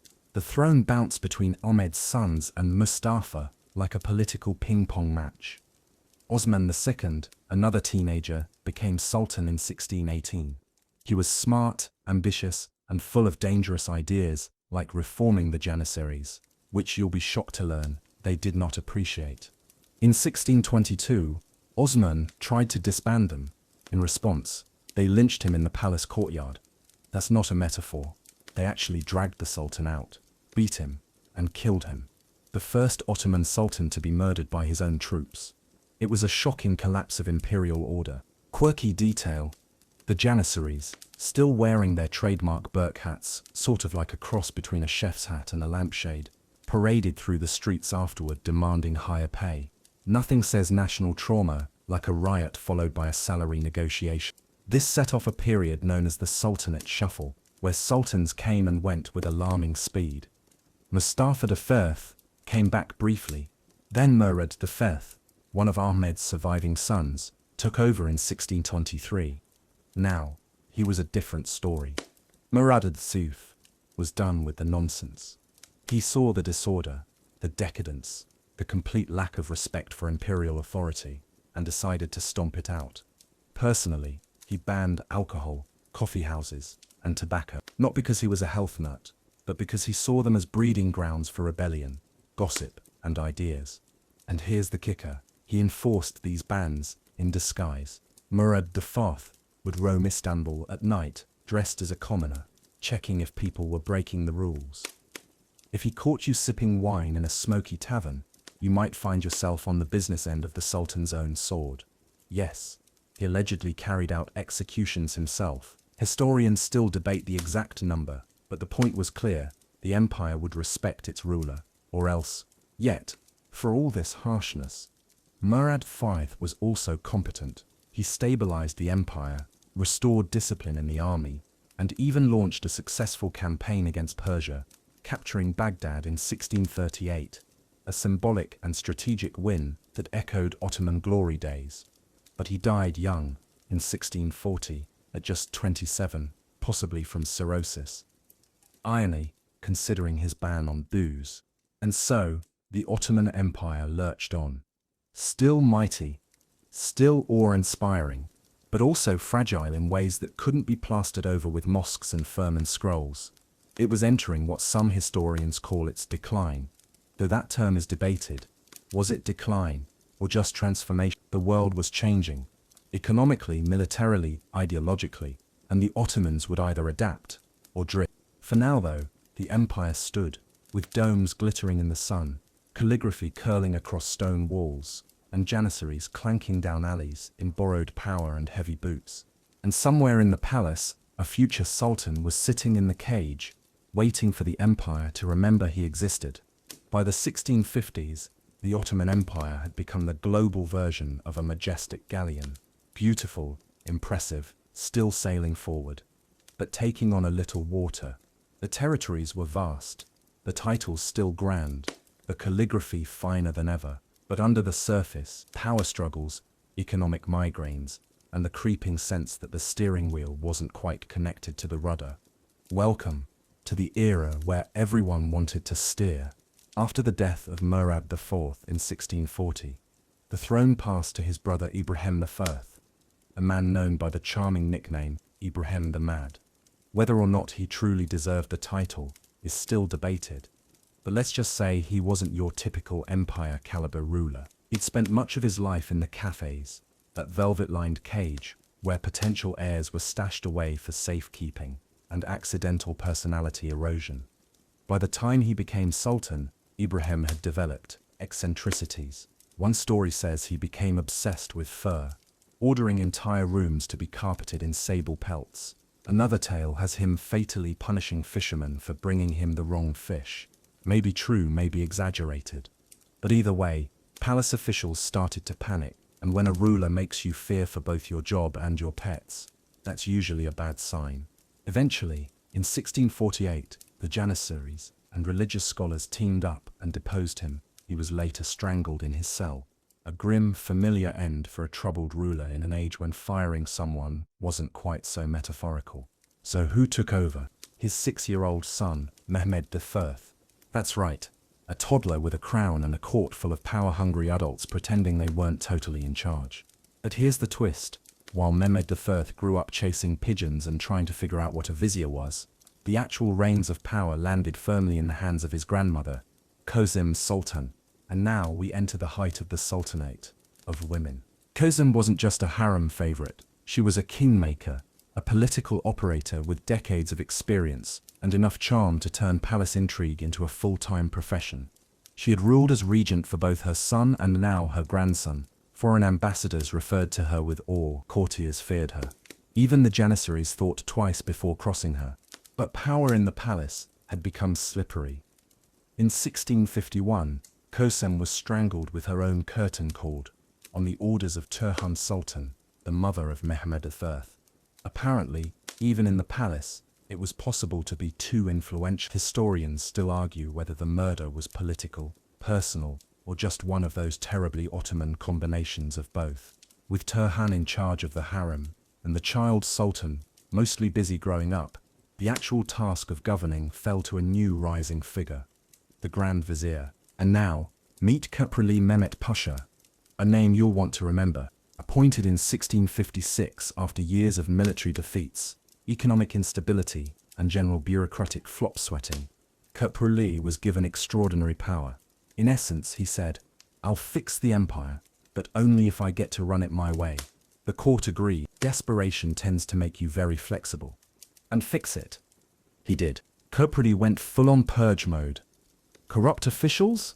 Gone. Lazy generals? Replaced. Janissaries causing trouble? Dealt with. Usually with a sword and a quiet burial. He restored order to the treasury, stabilized tax collection, and reorganized supply lines. Some say he ruled with terror, others call it efficiency. Probably both. Mainstream historical fact. Under Köprülü and his son Fazıl Alfanid Pasha, the Ottomans launched successful campaigns in Crete, Poland, and Hungary, clawing back territories and prestige. Crete, in particular, was a stubborn thorn held by the Venetians for decades. The Ottomans besieged Candia, modern Heraklion, for over 20 years, making it one of the longest sieges in history. When it finally fell in 1669, It felt less like victory and more like sheer relief. Quirky tidbit. The Ottoman army built a mobile mosque on wheels during the siege to keep up morale. Because if you're stuck outside a walled city for 2 decades, you might as well pray with good posture. Meanwhile, Mehmed I grew into a ruler known for 2 things: a love of hunting and not getting in the way of the viziers. He was nicknamed the Hunter, and he took it seriously, often leaving court matters to his ministers while he rode out after deer. Say what you will, but delegation can be a strategy. Yet for all the stability the Koproli viziers brought, storm clouds gathered on the horizon.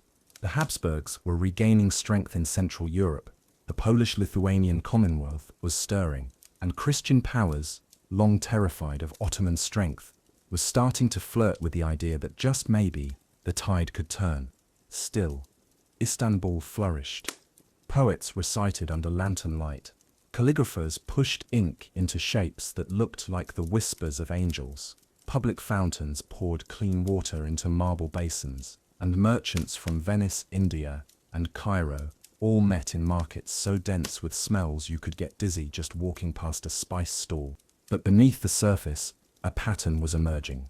Sultans withdrawing, viziers rising, and janissaries growing increasingly bold. The empire hadn't shrunk, it hadn't even stumbled really, but it was changing, from a state of direct personal rule to one of managed power, from frontier conquest to courtroom management, from a dynasty of bold riders and warriors to one of poets, administrators, and occasionally very angry palace women.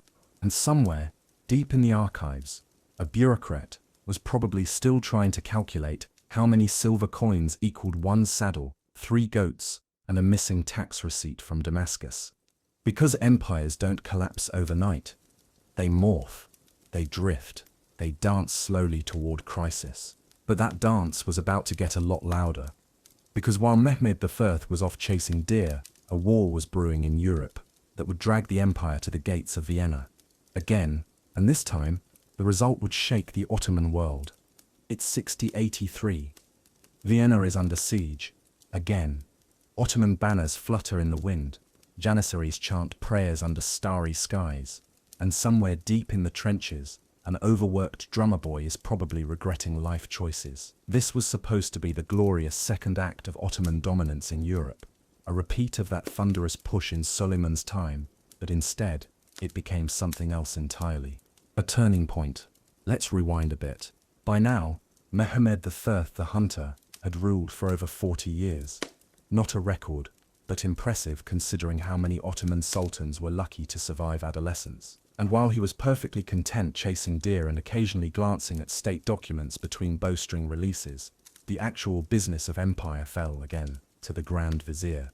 That man was Kara Mustafa Pasha. Tall, ambitious, and possessed of what might politely be called unshakable confidence. Kara Mustafa had one big idea: march west, crush the Habsburgs, and capture Vienna. Easy. After all, the Ottomans had done it before. Sort of. In 1529, Suleiman had camped outside its walls. They hadn't taken the city. Sure, but close enough. Right? So, in 1683, Kara Mustafa led a massive army, around 50,000 men, including elite janissaries, cavalry, artillery, engineers, and the usual camp followers with soup kettles and wildly misplaced optimism, toward Vienna. At first, it went well. Fortresses fell. The city was surrounded, trenches were dug, cannons were lined up, the siege began. But Vienna, like a stubborn pastry in an overstuffed oven, refused to crack. Mainstream historical fact. After 2 months of grueling siege warfare, a relief force of around 70,000 troops arrived, led by King John III Sobieski of Poland, in one of the largest cavalry charges in history. Polish winged hussars. Yes. The ones with actual feathered wings strapped to their backs, swept down from the hills and shattered the Ottoman lines. Kara Mustafa's siege collapsed in panic and confusion. The Ottomans fled. Tents were abandoned, treasure left behind. Even the Sultan's imperial seal. And if that sounds embarrassing, it was. Kara Mustafa Pasha was executed not long after, reportedly by strangulation with a silk cord sent directly by Mehmed I. the imperial version of a very stern email. And here's your quirky tidbit. Among the loot left behind by the fleeing Ottomans was a bag of dark beans coffee. Viennese locals, uncertain what to do with it, learned to brew the bitter drink, and accidentally invented Vienna's cafe culture. So the next time you're sipping a frothy cappuccino with a tiny spoon, you can thank an overconfident vizier and one spectacular military disaster. Historians still argue whether Vienna was the moment when the Ottoman Empire truly began to decline, or whether that's an oversimplified European perspective. The truth is murkier. The empire remained large, wealthy, and functional, but Vienna shattered the illusion of Ottoman invincibility and emboldened its enemies. Over the next 2 decades, the empire lost territory in Hungary, Transylvania, and parts of the Balkans. The Treaty of Karlowitz in 1699 marked the first time the Ottomans formally ceded large chunks of land to European powers. It was a psychological blow, like a lion forced to sign paperwork, admitting the deer had outmaneuvered him. Back at home, Mehmed III had officially run out of luck. The Janissaries, furious over the failures, suspicious of his absence, and probably not thrilled about the menu, deposed him in 1687. He lived out the rest of his days in quiet exile, his once mighty rule reduced to a few servants, and fading memories of hunting trips that in hindsight maybe lasted a little too long. And here's where things get tangled. The following decades brought a wave of short-lived sultans, court conspiracies, Janissary revolts, and fragile military coalitions. The empire wasn't collapsing exactly, it was exhausting itself. Every gain seemed temporary, every peace treaty felt more like a bandage than a solution. Yet the Ottomans still had incredible resources. Their cities remained cosmopolitan marvels. Trade pulsed along the Silk Road, even as maritime empires like the Dutch and British took over global routes. Mosques still rose. Laws were enforced. Scholars debated astronomy while sipping syrupy sherbet. But change was in the air. European powers were adopting new military techniques, professional standing armies, advanced fortifications, rifles that could hit something more than a barn wall. The Ottomans, by contrast, were still relying heavily on traditional systems, especially the Janissaries, who by now had become corrupt, unruly, and borderline feral. Many bought their positions, some refused to train, and more than a few had side gigs as bakers, merchants, or unofficial landlords. Imagine a modern army where half the soldiers are also running food trucks. That's not exactly elite warfare, and yet every attempt at reform ran into a wall of vested interests, palace politics, or outright rebellion. This is the uncomfortable truth. The Ottoman system, brilliant in its prime, had become too stable, too rigid. The very structures that once made it efficient now made it resistant to change. The millet system, the land grants, the court rituals, the Janissary privileges, all of it created a network of power that couldn't be easily untangled without someone throwing a scimitar. Still, there were reformers, there were scholars, there were dreamers. Some looked west and saw clocks ticking with machine-like precision. Others looked inward and longed for a return to the early days of conquest and clarity. But for now, the empire drifted, not toward collapse, but toward uncertainty. And as the 18th century dawned, with powdered wigs appearing in European courts and steam engines humming in distant workshops, the Ottomans faced a question more dangerous than any army. Could they change in time?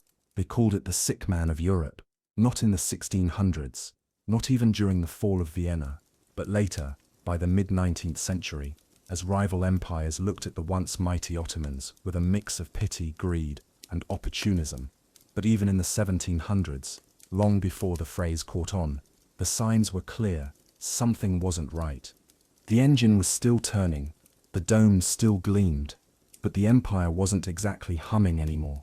It was groaning, like a great ship drifting too far from shore, barnacled with outdated traditions and creaking under its own weight. After the humiliating Treaty of Karlowitz in 1699, the Ottomans had lost significant territory in Europe. For the first time, the empire had to admit, formally, legally, and very grumpily, that it wasn't invincible. And Europe smelled blood in the water. But oddly, this moment of crisis didn't lead to full collapse.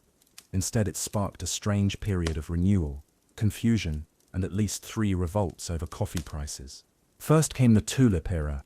Yes, tulips, those dainty flowers with surprisingly passionate fans.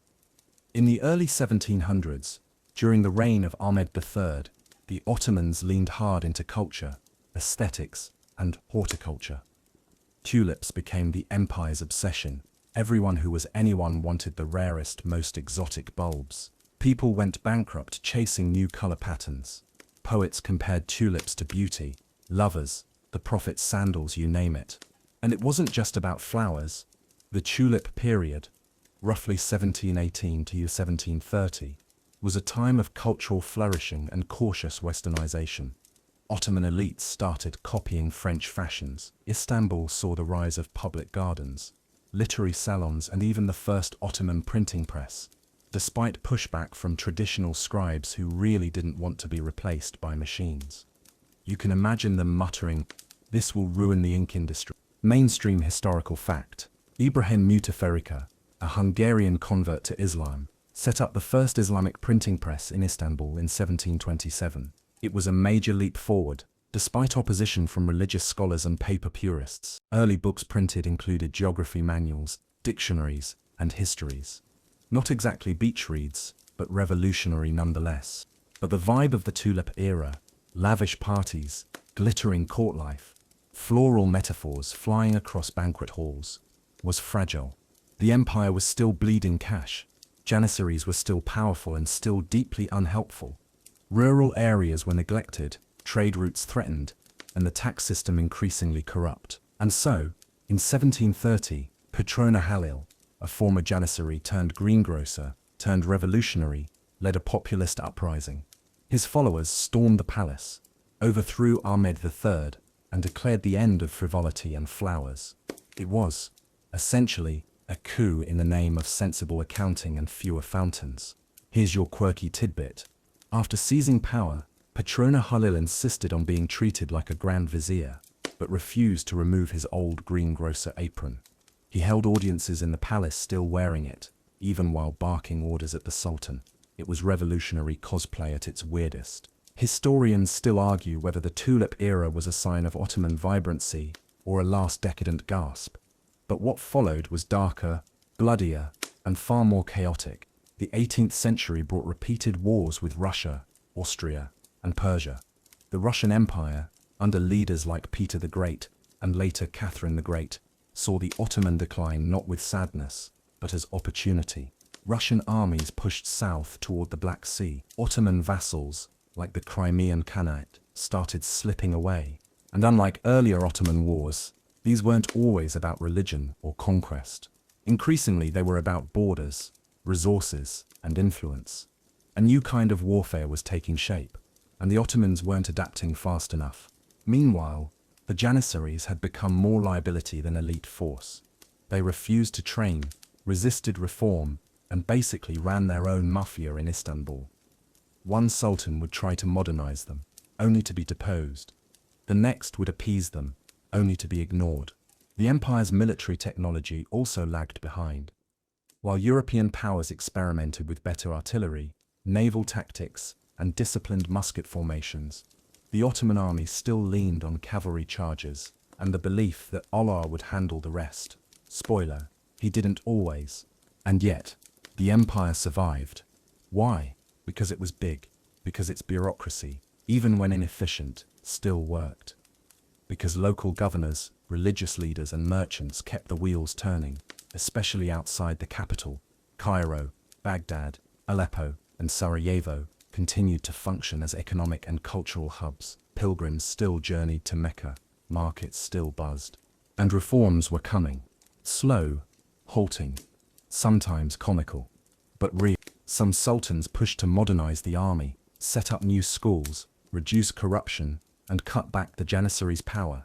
Some built observatories, imported European instruments, and tried to chart the stars more accurately than ever.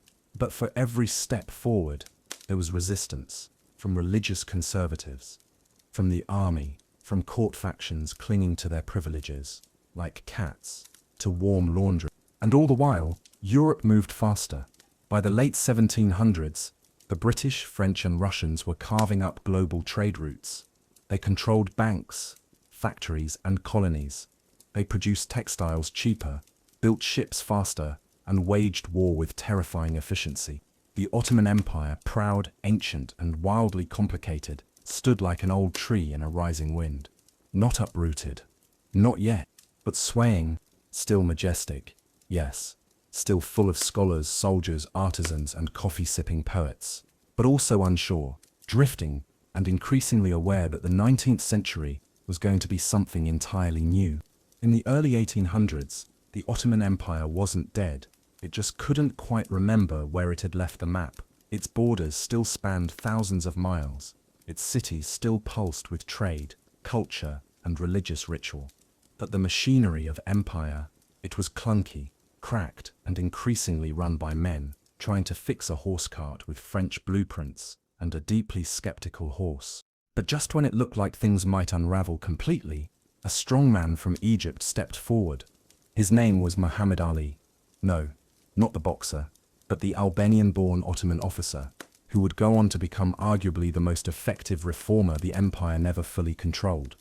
After the French invasion of Egypt in 1798, yes, that Napoleon Ottoman forces, with a little help from the British, managed to oust the French. In the resulting power vacuum, Muhammad Ali muscled his way into power, first as a governor, in name, then as Egypt's de facto ruler, and he wasted no time.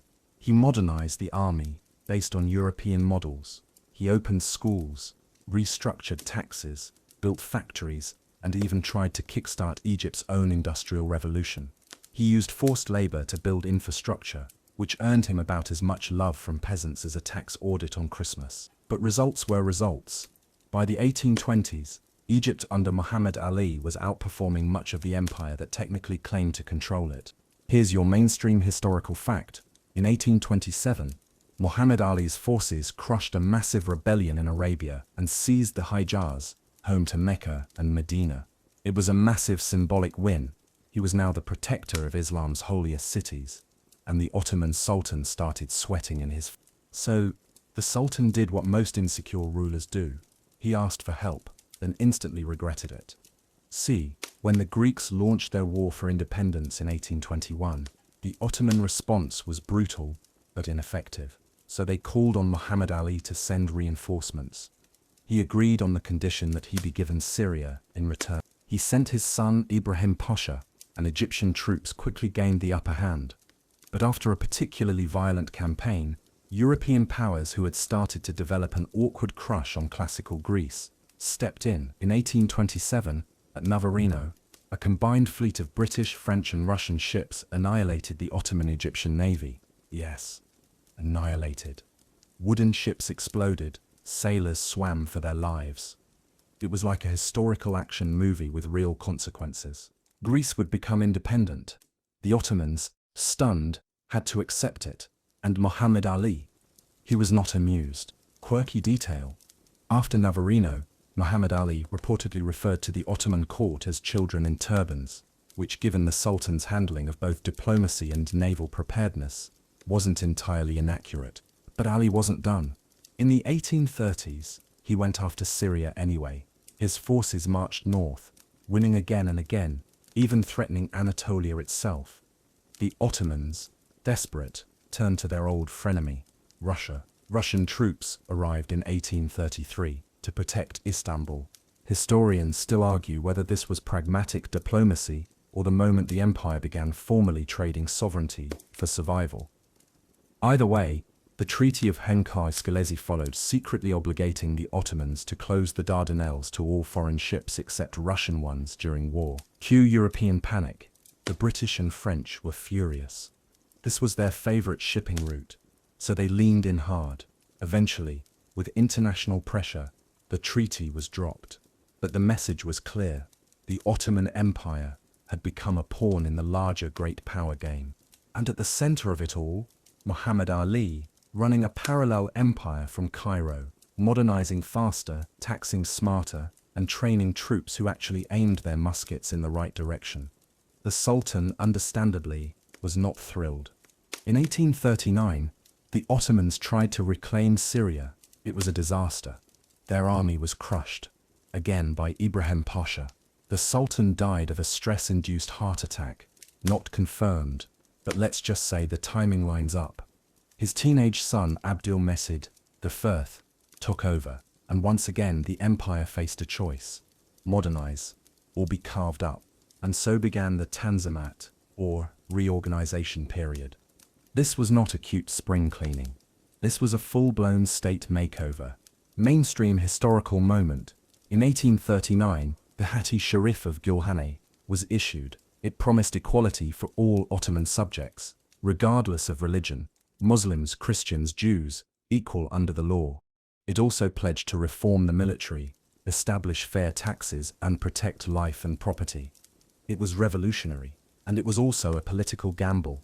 The Ottomans were trying to convince Europe they were now civilized, by European standards, that they could behave like a modern state and therefore didn't need to be invaded, colonized, or dismantled. Quirky tidbit: the Tanzimat reforms included Western-style uniforms, new secular schools, and even postal reforms. At one point, a French-inspired postal service led to complaints that the envelopes were too thin for poetry. Some things apparently do not translate well, but not everyone was on board. Traditionalists hated the changes. Some Islamic scholars warned the Sultan was sacrificing Sharia law. Military elites resented being told to train properly. Provincial governors feared losing their power, yet the reforms rolled on.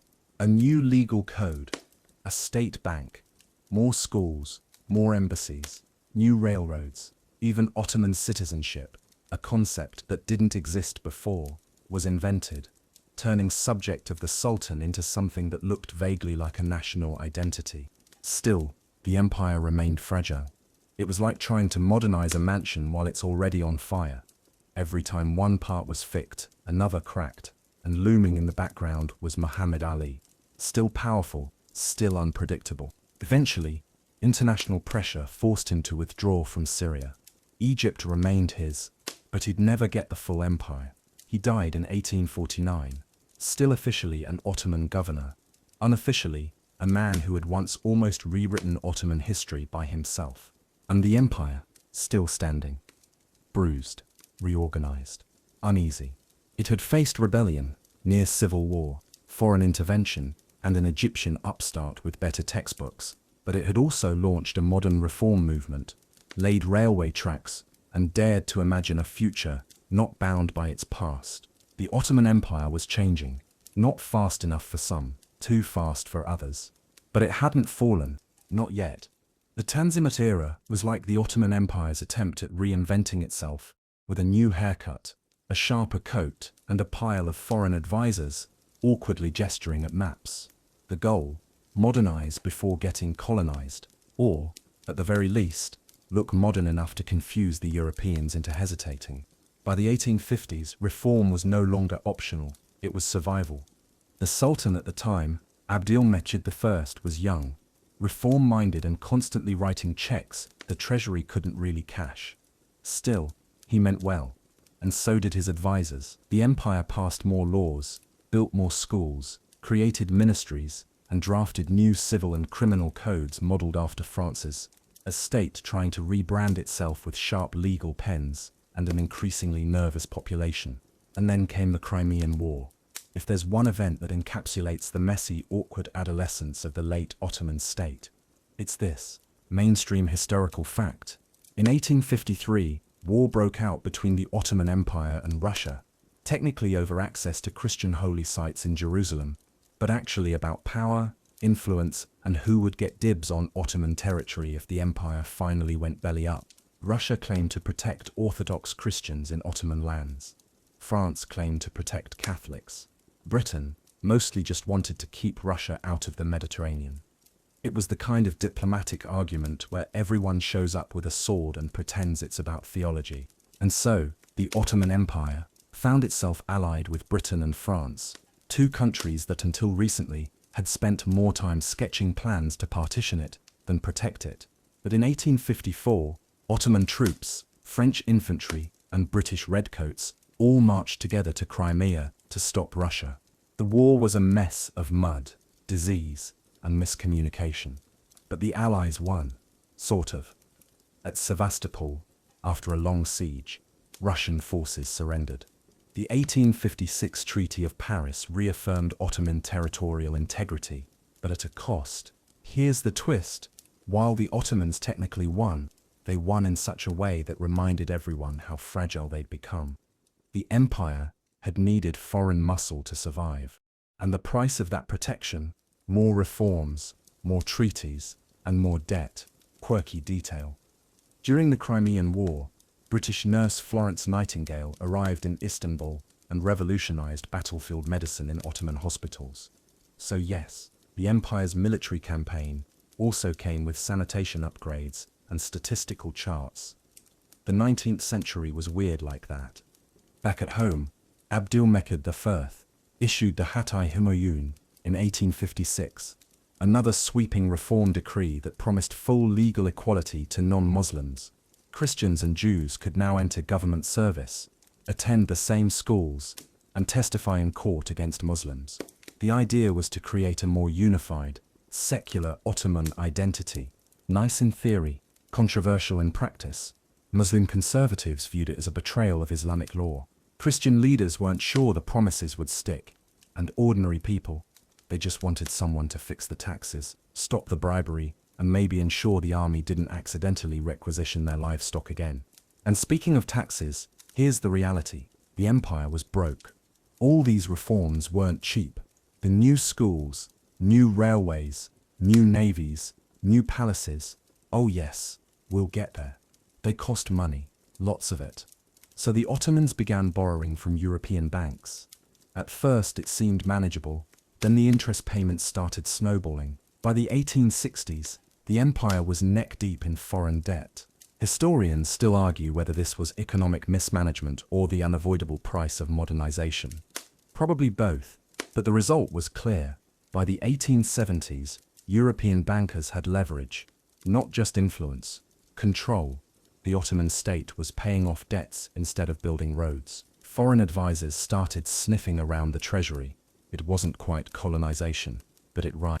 Meanwhile, Sultan Abdülmecid was spending serious cash on his new palace, Dolmabahce, a massive marble mansion on the Bosphorus, designed in the style of a French chateau, complete with crystal chandeliers, gold leaf ceilings, and enough lavish halls to make Versailles raise an eyebrow. Beautiful? Absolutely. Practical? Not so much. Still, it captured the moment. An empire clinging to relevance through appearance, reform, and credit. After Abdülmecid died in 1861, his brother Abdulaziz took over, and things got even weirder. Abdulaziz was more conservative, less enthusiastic about reforms, and deeply fond of naval expansion. He wanted a shiny fleet, and he got one, eventually building the third largest navy in the world, but with borrowed money and no matching industrial base. It was like buying a Lamborghini with a student loan. When asked why the ships never left the harbor, one official allegedly said, "Because coal is expensive." Internally, unrest kept brewing. The Balkan provinces, full of Slavs, Greeks, and Albanians, grew restless. Nationalist ideas, thanks to books, schools, and travelers, were spreading. Local leaders started imagining life without the empire, and they weren't the only ones. In 1876, after a palace coup and a brief sultan shuffling, a new sultan came to the throne, Abdülhamid II. Young, intelligent, cautious, and also increasingly paranoid. But before the paranoia took full root, Abdülhamid shocked everyone. He approved the empire's first constitution. That's right, in 1876 the Ottoman Empire became briefly a constitutional monarchy. A parliament was formed. Elections were held. Political parties began to whisper. It felt like a breakthrough. Then came the war. In 1877, Russia invaded. Again, this time to protect Balkan Christians, but also again because the empire was clearly vulnerable. The Russo-Turkish War was brutal, and the Ottomans lost. Again, the 1878 Treaty of Berlin redrew the map, shrinking the empire and granting independence or autonomy to Romania, Serbia, Montenegro, and Bulgaria. And Abdülhamid, he promptly suspended the constitution, shut down parliament, and declared that the empire needed order, which meant him alone. In charge. Indefinitely. So the Tanzimat dream dimmed. The constitutional flicker faded, and the empire entered a new phase, autocratic, defensive and clinging to power, still big, still proud, but with an ache in its bones. By the time Abdul Hamid II took the reins in 1876, the Ottoman Empire was like an overstuffed carriage teetering on a cliffside, still moving, still painted gold, but one wheel was loose, and everyone inside had noticed. And Abdul Hamid, he slammed on the brakes, locked the doors and gave the driver a suspicious glare. The empire had just survived another humiliating war with Russia. The Treaty of Berlin had carved away more Balkan territory. Slavic nationalisms were no longer whispers. They were marching bands. The Ottomans had tried a constitutional experiment for about 10 minutes before shelving it like a fragile vase. So Abdul Hamid did what a cautious, intelligent, and slightly suspicious man tends to do when the world feels like it's closing in. He took control of everything. Personal control. No more parliaments. No more constitutions. Instead, an era known as the Hamidian period, 1878-1908, defined by censorship, centralization, and quiet ambition. He ruled like a chess player, constantly watching, adjusting, and distrusting just about everyone at the board. But make no mistake, Abdul Hamid wasn't a recliner tyrant. He worked. He read reports, issued orders, tracked ministries. He built schools, expanded railroads, and upgraded the bureaucracy. He was a micromanager with a palace, and he intended to hold the empire together with logic, loyalty, and as many red stamps as it took. Mainstream historical fact. Under Abdul Hamid, the Ottoman education system exploded in size. He founded modern high schools, technical colleges, and even the first Ottoman medical school that taught in Western languages. There were girls' schools too, a major shift, even if limited in scope. And then there was the Hijaz Railway. It was Abdul Hamid's pride and joy. A train stretching from Damascus to Medina, meant to serve pilgrims on the Hajj, strengthen central control over Arabia, and if need be move troops quickly. Built with German engineering, paid for with a combination of donations and imperial resources, the railway became a physical symbol of Abdul Hamid's rule. Practical, Islamic, and absolutely not up for debate. He also styled himself increasingly as the Caliph, a title that had always been in the Ottoman repertoire, but which Abdul Hamid turned into a political tool. With Muslims under European rule from India to Algeria, he presented himself as their spiritual protector, hoping to use Islamic unity as a shield against European partition schemes. Quirky tidbit: his image was printed on postcards and circulated across the Muslim world. In Java, schoolboys recited his name with reverence. In Egypt, preachers invoked his role in Friday sermons. In Sudan, rebels claimed his spiritual blessing, whether he gave it or not. But while Abdul Hamid was busy centralizing power and building an Islamic narrative, not everyone was thrilled. The press was heavily censored. Foreign books were banned. Even the word freedom in newspapers could get you a midnight knock from the palace police. Spies were everywhere, reportedly including some gardeners, calligraphers, and at least one guy whose job was just eavesdrop and pretend to sweep. And outside the palace, cracks widened. The Balkans were restless. Nationalists in Bulgaria, Serbia, and Macedonia pushed for more autonomy or outright independence. Secret societies plotted, teachers distributed forbidden pamphlets, and Ottoman governors complained that they were losing control, one village at a time. Even more worrying, the Armenian question. In the eastern provinces, Armenian Christians began demanding reforms: protection from Kurdish raids, equal legal treatment, less corruption. Many were educated, multilingual, and inspired by both European liberalism and a long memory of broken promises. But Abdul Hamid saw these demands not as negotiation, but sedition. When rebellions and protests broke out in the 1890s, his response was swift and horrifying. Armed irregulars, known as Hamidiye regiments, were mobilized. Thousands of Armenians were killed across several provinces in what would later be called the Hamidian massacres. Historians still debate whether these were pre-planned exterminations, decentralized retaliation, or a brutal collapse of Ottoman authority.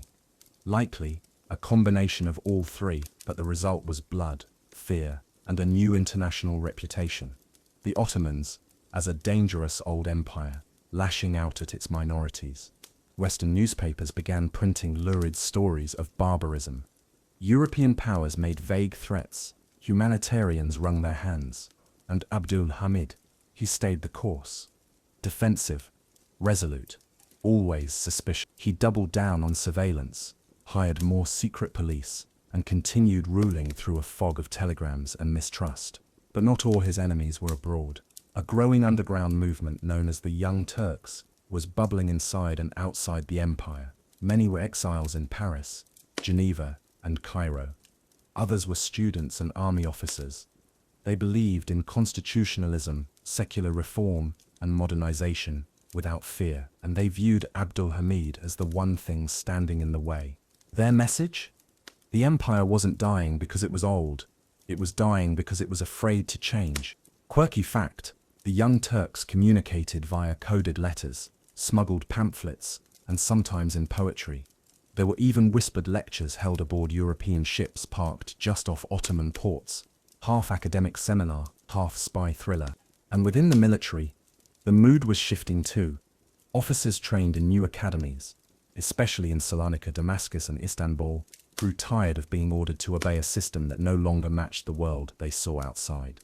Then, in 1908, everything cracked.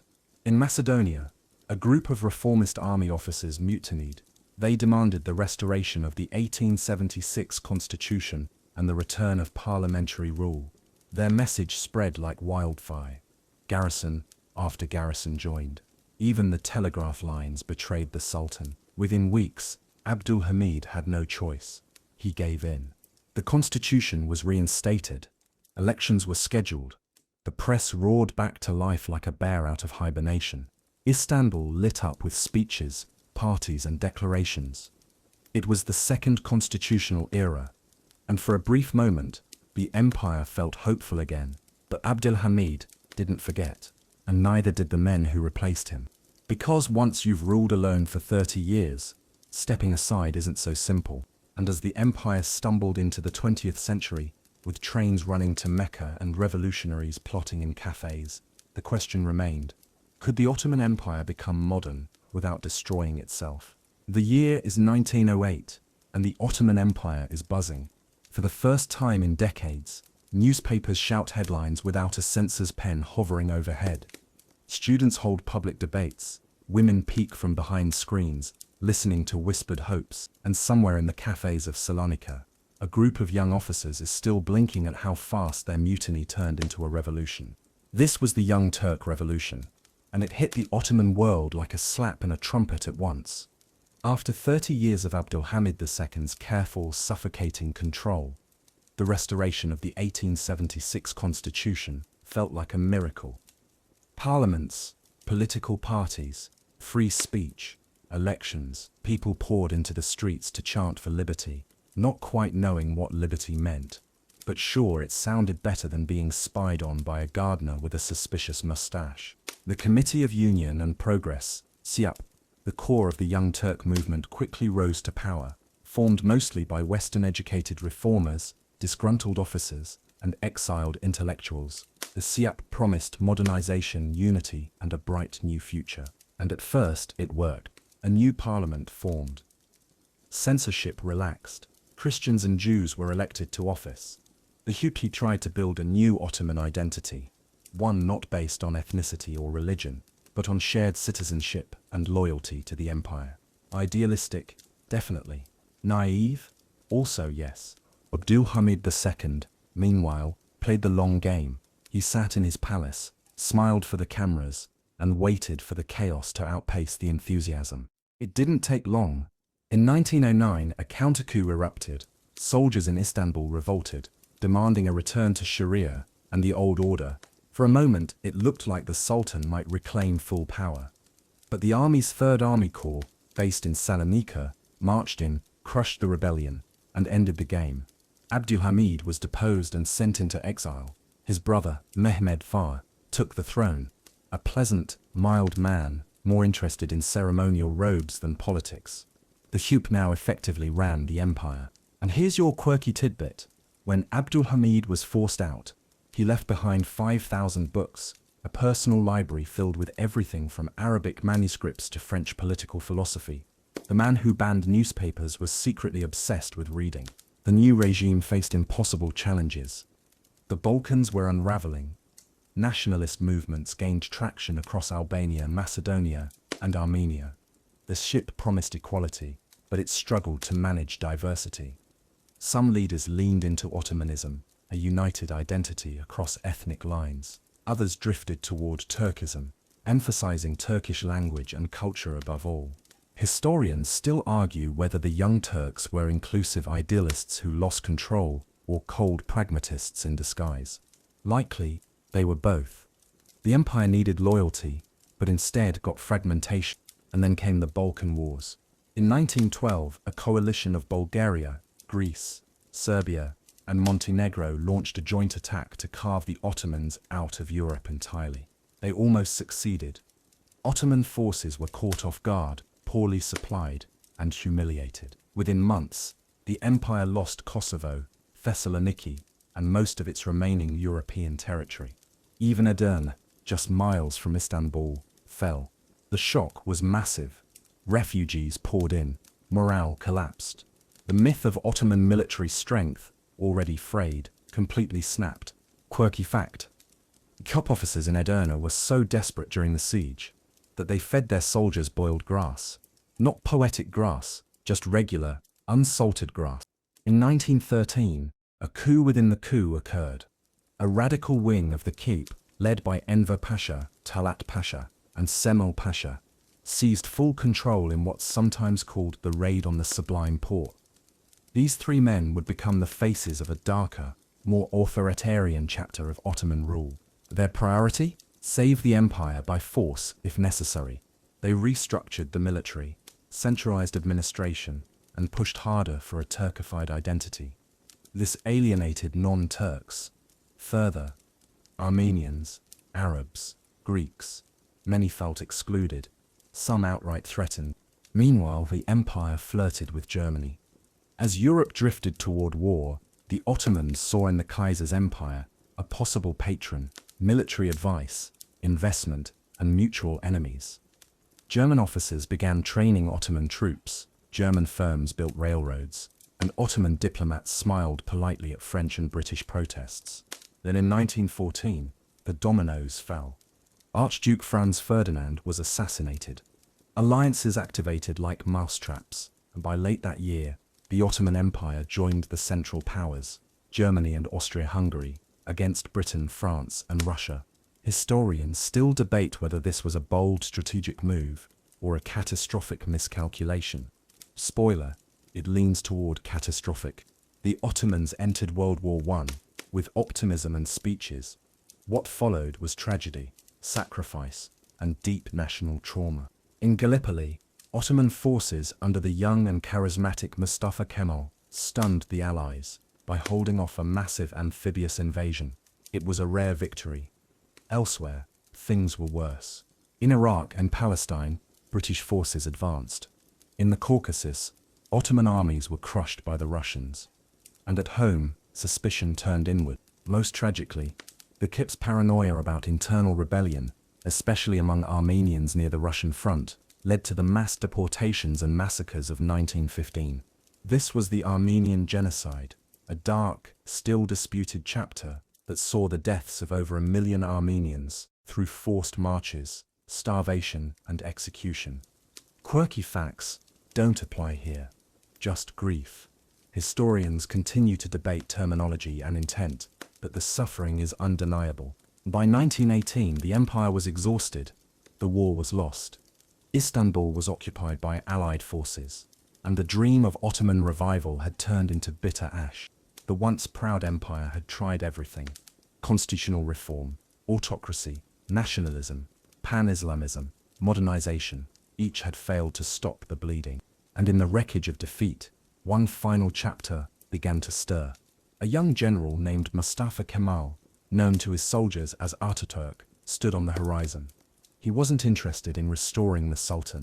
He had something else in mind, a republic. But the Ottoman Empire still had a few gasps left. One final breath, one last roar. Then, silence. The Ottoman Empire did not go quietly, even after the catastrophic end of World War I, even after Allied boots landed in Istanbul, and the Sultan watched his court shrink to a hushed trickle of frightened advisors. The empire did what it had always done in times of crisis. It tried to negotiate, stall, and survive. But this time itself had run out. When the Armistice of Mudros was signed in October 1918, the Ottoman Empire officially exited the war. What followed was not peace, it was occupation. The British, French, Italians, and even Greeks began slicing the map. Istanbul was placed under Allied control. The Dardanelles were internationalized. In 1919, Greek forces landed in Smyrna, modern-day Izmir, supposedly to protect Christian minorities. But to many Turks, it felt like invasion. And then came the Treaty of Sèvres in 1920, a document so humiliating it might as well have been written on sandpaper and served with vinegar. The treaty carved up the empire. The Arabs lost their provinces. The Armenians were promised a homeland. The Kurds floated their own autonomy. And Greece was handed huge chunks of Western Anatolia. The Sultan, Mehmed I, signed it. And that's when a man named Mustafa Kemal decided enough was enough. You might remember him from Gallipoli, where he'd stared down the British invasion and emerged a war hero. But now he wasn't content being a general. Now he wanted to save the nation, not the empire. Big difference. In 1919, he traveled to Samsun on the Black Sea coast and launched what would become the Turkish War of Independence. He rallied disbanded Ottoman troops, peasants, students, and even a few skeptical officers who thought this might just be a doomed protest. He formed a rival government in Ankara, rejecting the Sultan's authority entirely. Quirky detail: while Istanbul still had its palace guards and foreign dignitaries, Ankara in 1920 had muddy streets, goat herders, and a parliament that met in a repurposed schoolhouse, where members smoked constantly and occasionally punched each other during debates. Democracy, baby. The Ankara government rejected the Treaty of Sèvres outright. To them, it was a foreign-imposed betrayal. Instead, Mustafa Kemal and his circle envisioned a new Turkey, based not on empire, caliphs or dynasties, but on sovereignty, secularism, and nationalism. What followed was brutal and decisive. Kemal's forces fought the Greek army across western Anatolia.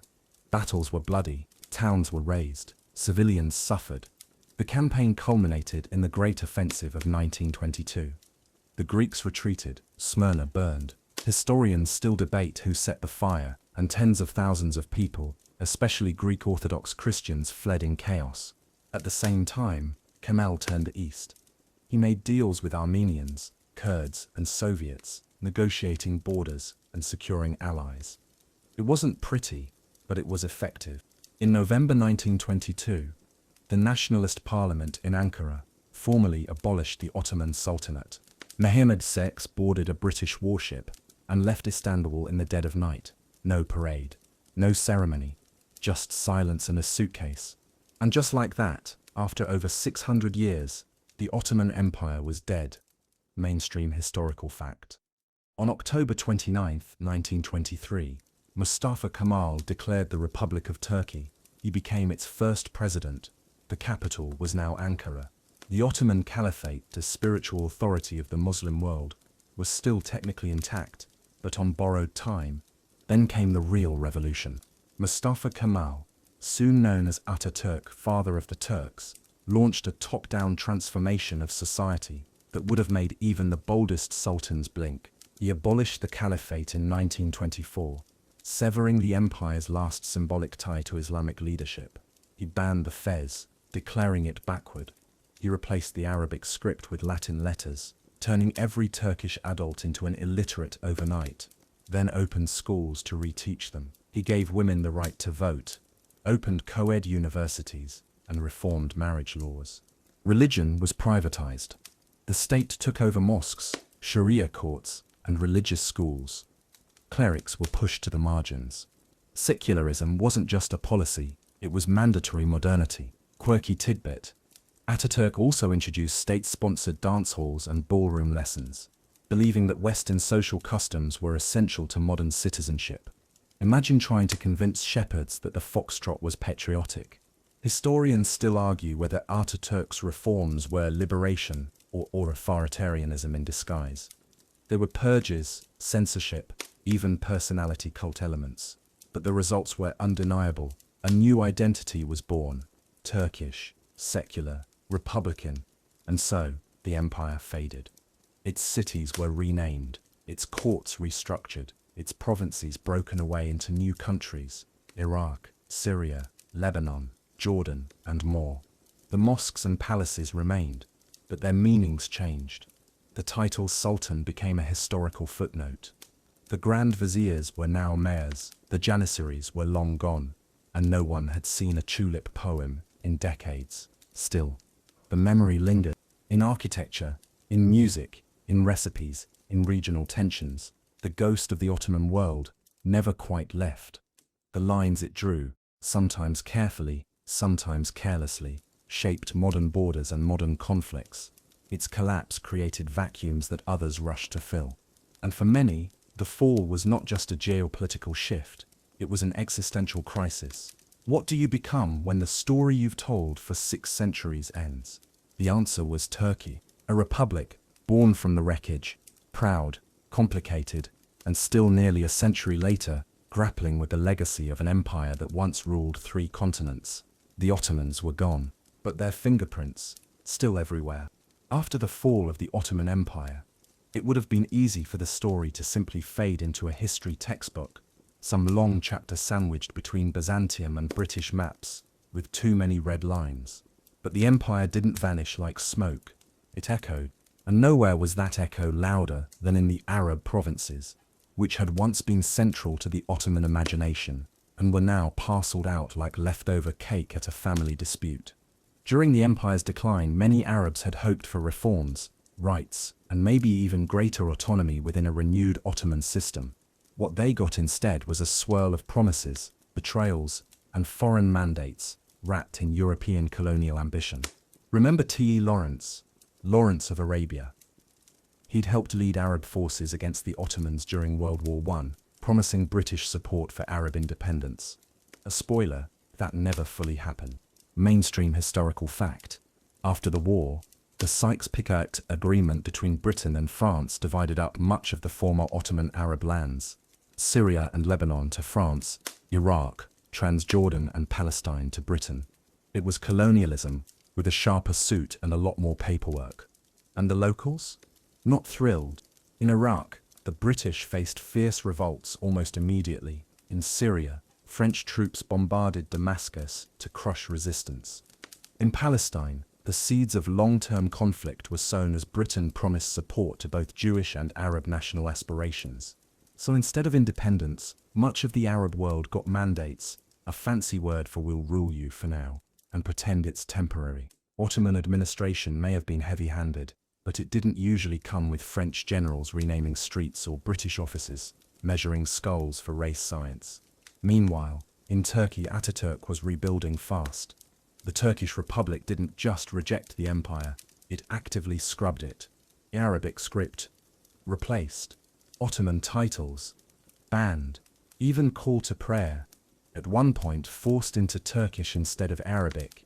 Quirky detail: in the early years of the Republic, Ataturk had all Ottoman gravestones redesigned, stripping away Islamic inscriptions and turning cemeteries into subtle ideological battlegrounds. But the old empire remained tangled in the DNA of every successor state. In the Balkans, old Ottoman towns became battlegrounds of memory. Was the empire a golden age of coexistence, or centuries of occupation? The answer depended on the day and who was holding the microphone.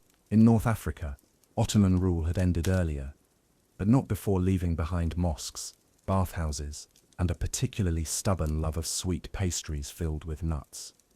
In Albania, the call to prayer still echoed in cities where Ottoman governors once ruled with fezzes and firm tax demands. Even in Jerusalem, the layout of the old city, its walls, gates, and districts, remained shaped by Ottoman surveyors, and in Mecca and Medina, the pilgrimage routes and centuries of Ottoman architecture didn't vanish with the empire. Pilgrims still walked paths that sultans had once paved. But for all the nostalgia, the darker parts lingered too. The massacres, the secret police, the tax burdens, the ethnic tensions. These didn't vanish in 1923. They became stories, warnings, myths. Some were remembered honestly, some not so much. And yet, historians still debate the big question. Was the Ottoman Empire unusually oppressive or unusually flexible for its time? It depends who you ask. In the 21st century, some in Turkey and across the former empire look back with pride. The Ottomans were seen as defenders of Islam, guardians of Jerusalem, builders of cities, and diplomats who managed diversity better than many modern states. You'll hear that view in Bosnia, in Kosovo, in pockets of the Middle East. Others, especially in places that fought hard for independence, remember the Ottomans less fondly, as occupiers, as tax collectors, as the final ceiling before modern freedom. And then there's the quiet reality. Most people remember the little things. The courtyard where grandpa drank coffee, the old Ottoman bridge where weddings used to gather, the grandmother who still speaks Turkish phrases with her bread recipes. Not politics, just texture, daily life, shaped by centuries of continuity. By the mid-20th century, the world had moved on. New ideologies, Arab nationalism, Zionism, Odeathism, secular republics, military juntas, swept across the post-Ottoman landscape. The Cold War arrived. Old imperial lines blurred, then hardened. But still, in Istanbul, the mosques remained. Topkapi Palace was now a museum. Tourists stood where viziers once schemed, and the Bosphorus flowed as it always had, cold, fast, and indifferent to human empires. In 1950, the Turkish call to prayer was finally restored to Arabic, a small but telling nod to the past. And in former Ottoman lands, old Ottoman architecture started getting preserved instead of erased. Quirky fact: in modern Sarajevo, cafes still serve coffee in tiny copper pots, with cubes of sugar and no milk, exactly how Ottoman officials drank it 400 years ago. Time is a wheel, not a line. So here we are, almost a century after the empire's end. Its legacy is complicated, proud, ashamed, grand, bloody, familiar, foreign, a world power that built bridges, levied taxes, wrote poetry, plotted assassinations, debated theology, reformed law, sold tulips, and for better or worse, held together a wildly diverse region for over 600 years. There's no neat moral, no satisfying arc, just the echo of an empire that somehow never fully leaves. As the dust settled over the rubble of the Ottoman Empire, a different kind of fight began. One not waged with armies but with memories, borders, and unresolved grief. The collapse had left behind dozens of ethnic groups, religions and languages suddenly without an imperial umbrella. Some became citizens of modern republics.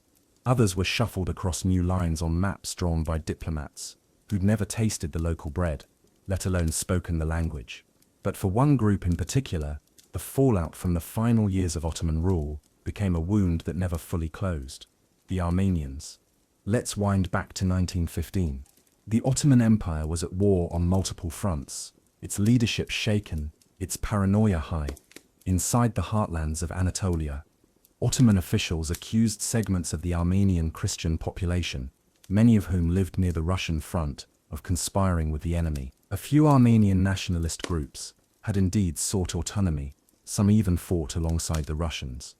But most Armenian civilians, they were just trying to survive. Then the orders came. In spring 1915, the Ottoman government, led by the three pashas of the Cube, began a systematic deportation of Armenians from eastern Anatolia. The official excuse: military necessity. The reality: something darker. Trains were filled. Families were marched into deserts. Men were separated and executed. Women and children were sent on foot across miles of barren land, with no food or shelter. The lucky ones died quickly. The others did. Mainstream historical fact: at least 1 million Armenians died between 1915 and 1917. Some estimates go higher. Survivors were scattered to Lebanon, France, the US, and Russia. Their descendants still carry the trauma. And here's the ongoing tension. Was it genocide? Many historians, and over 30 countries, say yes. The organized nature, the intent to erase a people from a region, and the long-term consequences all fit the definition. Turkey, however, has long rejected the term, insisting it was a tragedy of war, not a premeditated extermination. Historians still argue whether it was a centralized plan from the top, or a chaotic unraveling of empire amplified by local violence. But the documents, testimonies, and silence that followed speak volumes. Quirky and painful detail. Some Ottoman officials who protested the deportations were dismissed or reassigned. Others carried them out, reluctantly. A few, mostly local governors, refused, saving entire towns. Their stories remain footnotes in a sea of darkness. The aftermath reshaped not just Armenian history, but Ottoman legacy. In the post-war trials of 1919-1920, Ottoman courts in Istanbul actually tried and convicted several high-ranking cup leaders in absentia for orchestrating the massacres. But by then, those men had already fled, some to Germany, others assassinated later by Armenian vigilantes in a campaign called Operation Nemesis. Meanwhile, the early Turkish Republic under Ataturk quietly distanced itself from the crimes, but also avoided acknowledging them. The new state had other priorities: nation building, border defense, economic survival. The ghosts of 1915 were simply too politically dangerous. In the decades that followed, the Armenian diaspora grew louder. Survivors told their stories, memorials were built, films were made. Meanwhile, in Turkey, the topic remained largely taboo, a legal and social minefield. Discussing it publicly could lead to arrest, exile, or worse. But denial didn't erase the scars. Villages that once held thriving Armenian communities became empty ruins. Churches crumbled, cemeteries were left untended, and maps changed. Not just the physical ones, but the mental ones. Who belonged where, who had a right to remember, and whose suffering counted. In recent years, however, cracks have begun to show in the wall of silence. Some Turkish historians and intellectuals have spoken out, calling for recognition, reconciliation, or at least open dialogue. A few former Ottoman provinces have even restored Armenian churches, or documented lost heritage. And internationally, the conversation has only grown louder. The United States, after decades of political hesitation, officially recognized the Armenian genocide in 2021. Other countries had done so earlier. Turkey condemned the statement, but the global tide had shifted.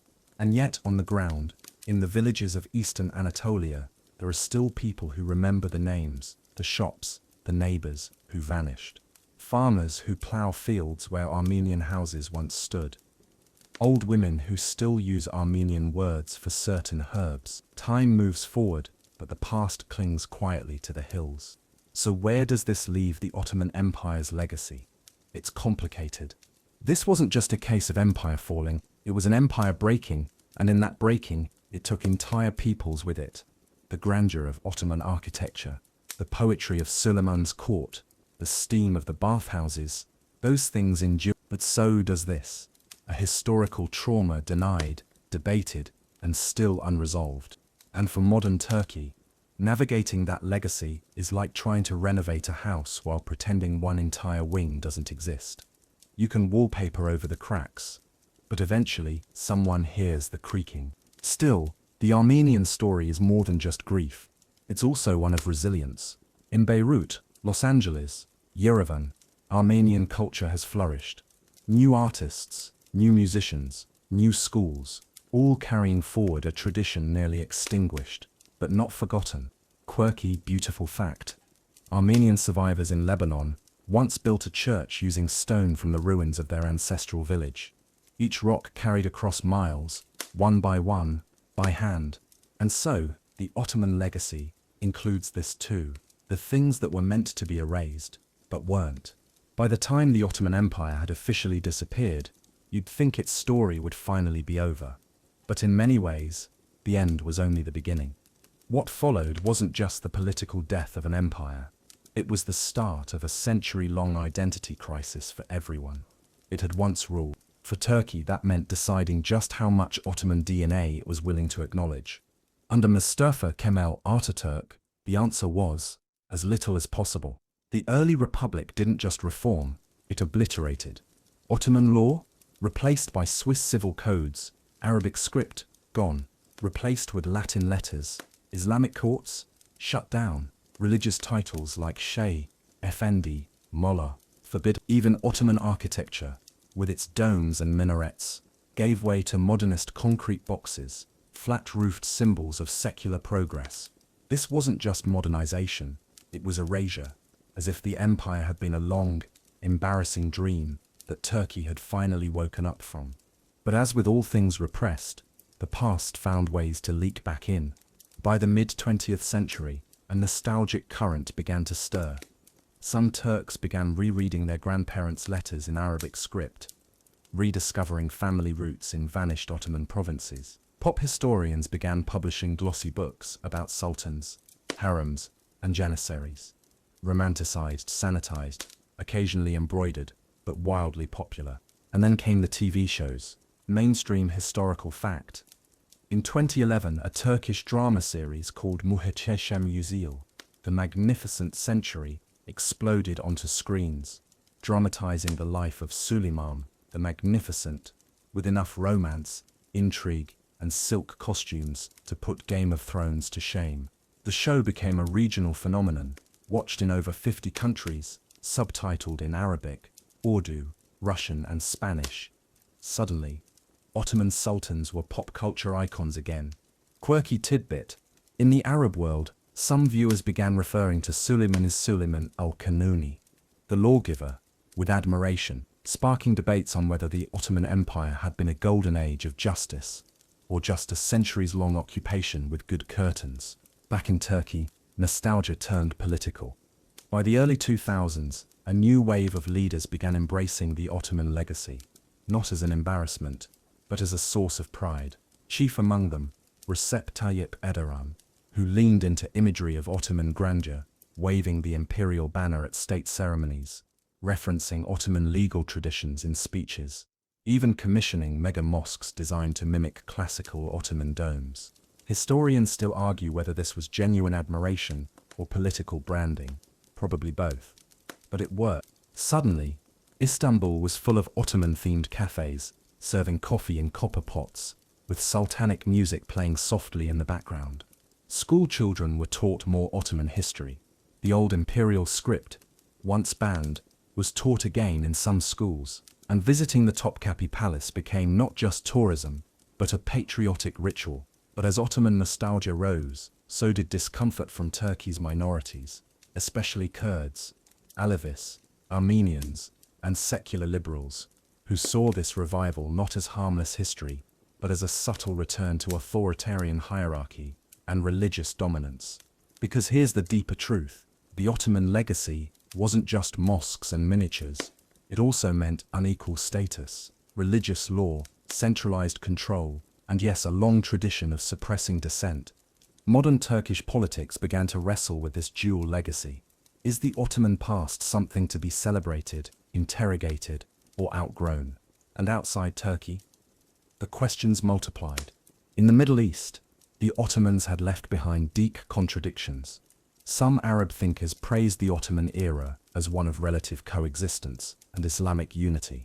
Others condemned it as centuries of stagnation, where Arab culture and identity had been sidelined by Turkish rule.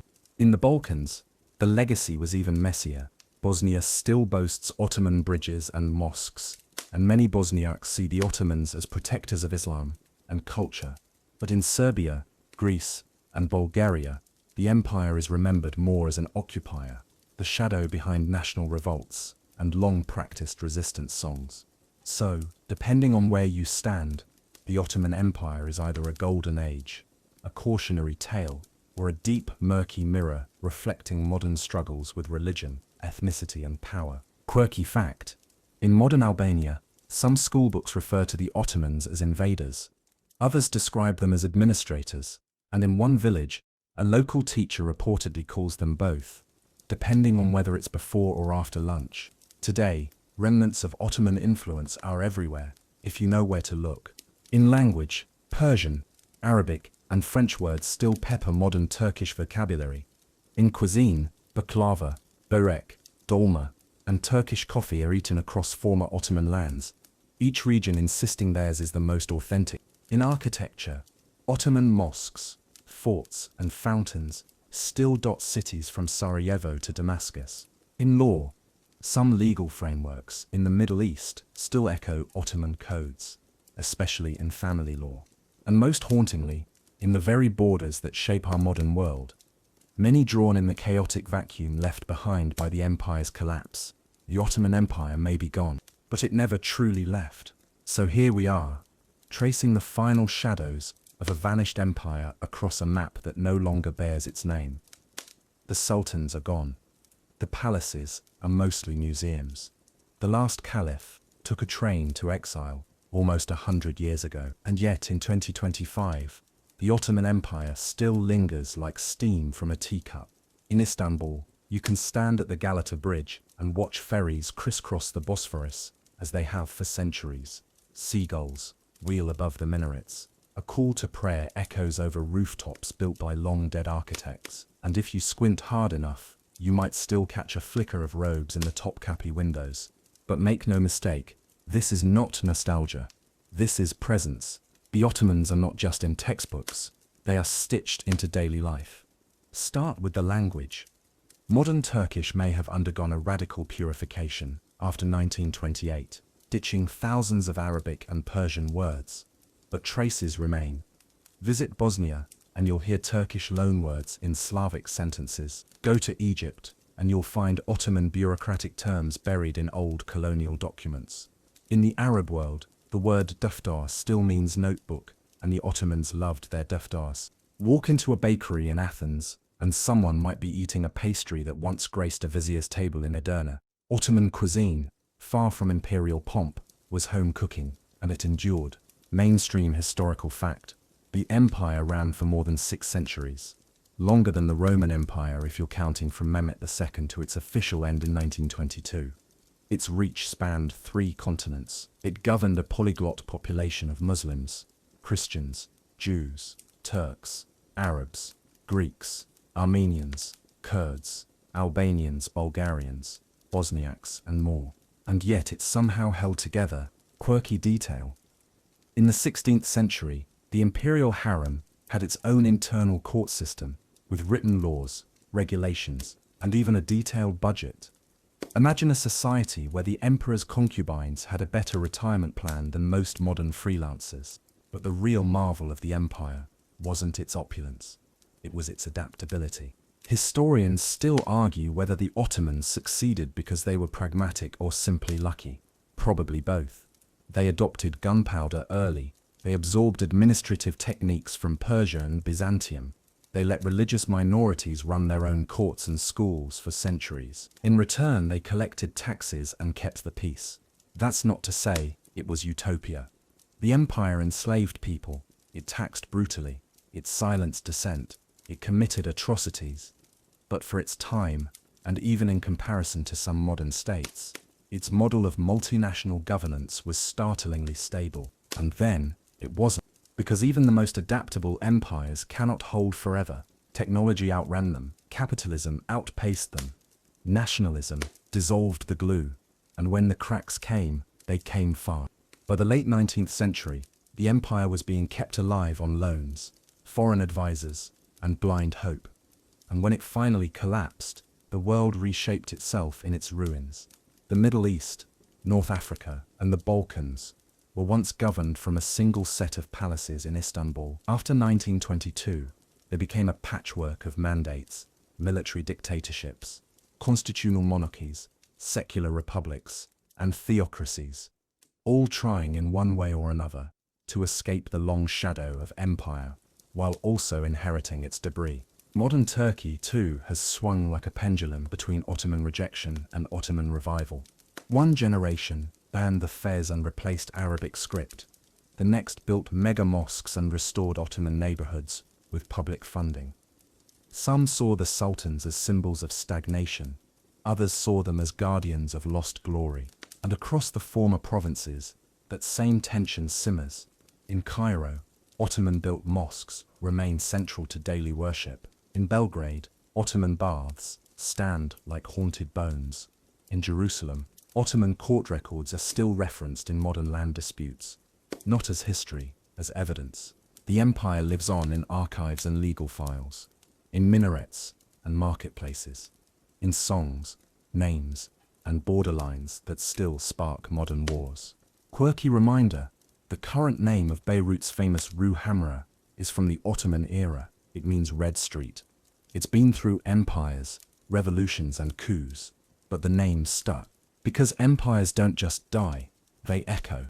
And the Ottoman Empire, of all the empires, may echo the most. Not just because it was big, but because it was woven, not stamped. It seeped into things: religions, rituals, recipes, rhythms. It taught people to adapt, to maneuver bureaucracy, to remember anniversaries centuries later like they happened yesterday. So when you sip coffee in Sarajevo, walk the walls in Jerusalem, eat a pastry in Thessaloniki, or browse a spice market in Istanbul, you're not just in the present. You're walking through the bones of an empire that for 600 years tried to hold a very messy world together. And for all its flaws, it kind of did. It's easy to think of empires as clean narratives: rise, glory, decline, fall, neatly plotted in a line, with famous names and battle dates, and a few architectural marvels to anchor the syllabus. But the Ottoman Empire doesn't quite play by that script. It didn't vanish so much as melt into the world it helped create. As modern nation-states now squabble over flags and national anthems, the Ottoman legacy drifts quietly between them, uninvited, unavoidable, and deeply embedded. Take the Hagia Sophia, for instance. Once a Byzantine cathedral, then a mosque, then a museum, and now again a mosque. Its marble floors have felt the footsteps of emperors, caliphs, tourists, and Friday prayer-goers. It's not just a building, it's a thesis statement in stone. Not quite Christian, not quite Islamic, not quite secular, defiantly all of the above. It reflects the Ottoman knack for taking contradictions and making them functional. The empire was run by Turks but ruled over Arabs, Greeks, Jews, Kurds, Armenians, and Slavs. It spoke Turkish in the army, Arabic in the mosque, Persian in poetry, and Greek in the streets of Izmir. It used Islamic law, but let Jews apply Torah rulings in their courts. It was deeply religious, yet full of alcohol licenses, belly dancers, and coffee houses that doubled as political forums.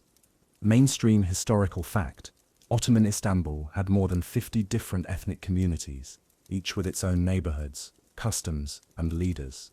The Sultan didn't erase identities, he taxed them. But as the empire modernized, that flexibility turned brittle. Railroads, telegraphs, census forms, and standardized schooling meant to unify, often exposed the differences more sharply. And so came the nationalisms, the uprisings, the us versus them. In the end, what killed the empire wasn't just rebellion, it was the collapse of its own ambiguity. Because empires are like old patchwork quilts, durable, warm, and messy. Try to make them perfect, and they unravel. Yet for all the unraveling, the Ottoman world still whispers in places you wouldn't expect. In Kosovo, old Ottoman laws still inform property disputes. In Israel, water rights debates occasionally pull Ottoman land deeds out of dusty archives. In Istanbul, students study Ottoman Turkish to read their own great-grandparents' letters. And in Sudan, a folk song still mourns the day the Ottomans left, even though many there once fought to drive them out. Quirky footnote: the Ottoman postal system had stamps in Arabic, Greek, Armenian, and French, sometimes all on the same envelope. Good luck replicating that with an app. Historians still argue whether the empire was remarkably tolerant for its time, or just good at managing inequality with charisma and ledgers. But the consensus: it was complicated, and that complexity might be its most enduring gift. Today, Turkey walks a tightrope between Republican secularism and Ottoman nostalgia. Bosnia remembers Ottoman architecture with reverence. Greece remembers Ottoman rule with bitterness. Syria remembers Ottoman neglect and Ottoman railways, often in the same center. And in parts of the world that never even felt a janissary's boot, the empire lives on in borrowed words, shared spices and family trees that once crossed imperial lines like puddles. And now we return to the heart of it all. Istanbul, the city where East met West, not in clash, but in conversation, where cats nap on 500-year-old windowsills, where ferry horns echo between continents, where the old and new exist in a soft, sometimes awkward embrace. The Ottoman Empire may no longer have a flag, but it has left something deeper, a reminder that the world is not made of clean lines and pure categories. It's made of people trying, failing, adjusting, and continuing. It's made of calligraphy and courtyards, of empire and aftermath, of memory, both tender and heavy. And somewhere beneath it all, that call to prayer still rises, winding its way through the centuries. So now, as we ease out of 600 years of dynasties, dances, debates, and dramatic exits, let's take a deep breath. Let the tension in your shoulders fall away. You've wandered through palace halls, crossed desert campaigns, sat through midnight conspiracies, and even watched a few coups unfold before bedtime. And all of it happened. Close your eyes for a moment and imagine that old empire breathing under a star-filled sky, a lamplit street in Damascus, a barge on the Nile, a shepherd reciting poetry in the hills of Anatolia. The empire wasn't just about sultans. It was about millions of ordinary lives stitched together into something strangely fragile and enduring all at once. And though its borders may be gone, the echo of the Ottomans continues. Like a worn lullaby, passed down in kitchens muttered in prayers, or folded into the back corner of a grandmother's story. Soft, lingering, unfinished. So sleep easy tonight, knowing that history doesn't always need a neat ending. Sometimes, it just needs remembering. Thanks for listening to this journey. Sweet dreams.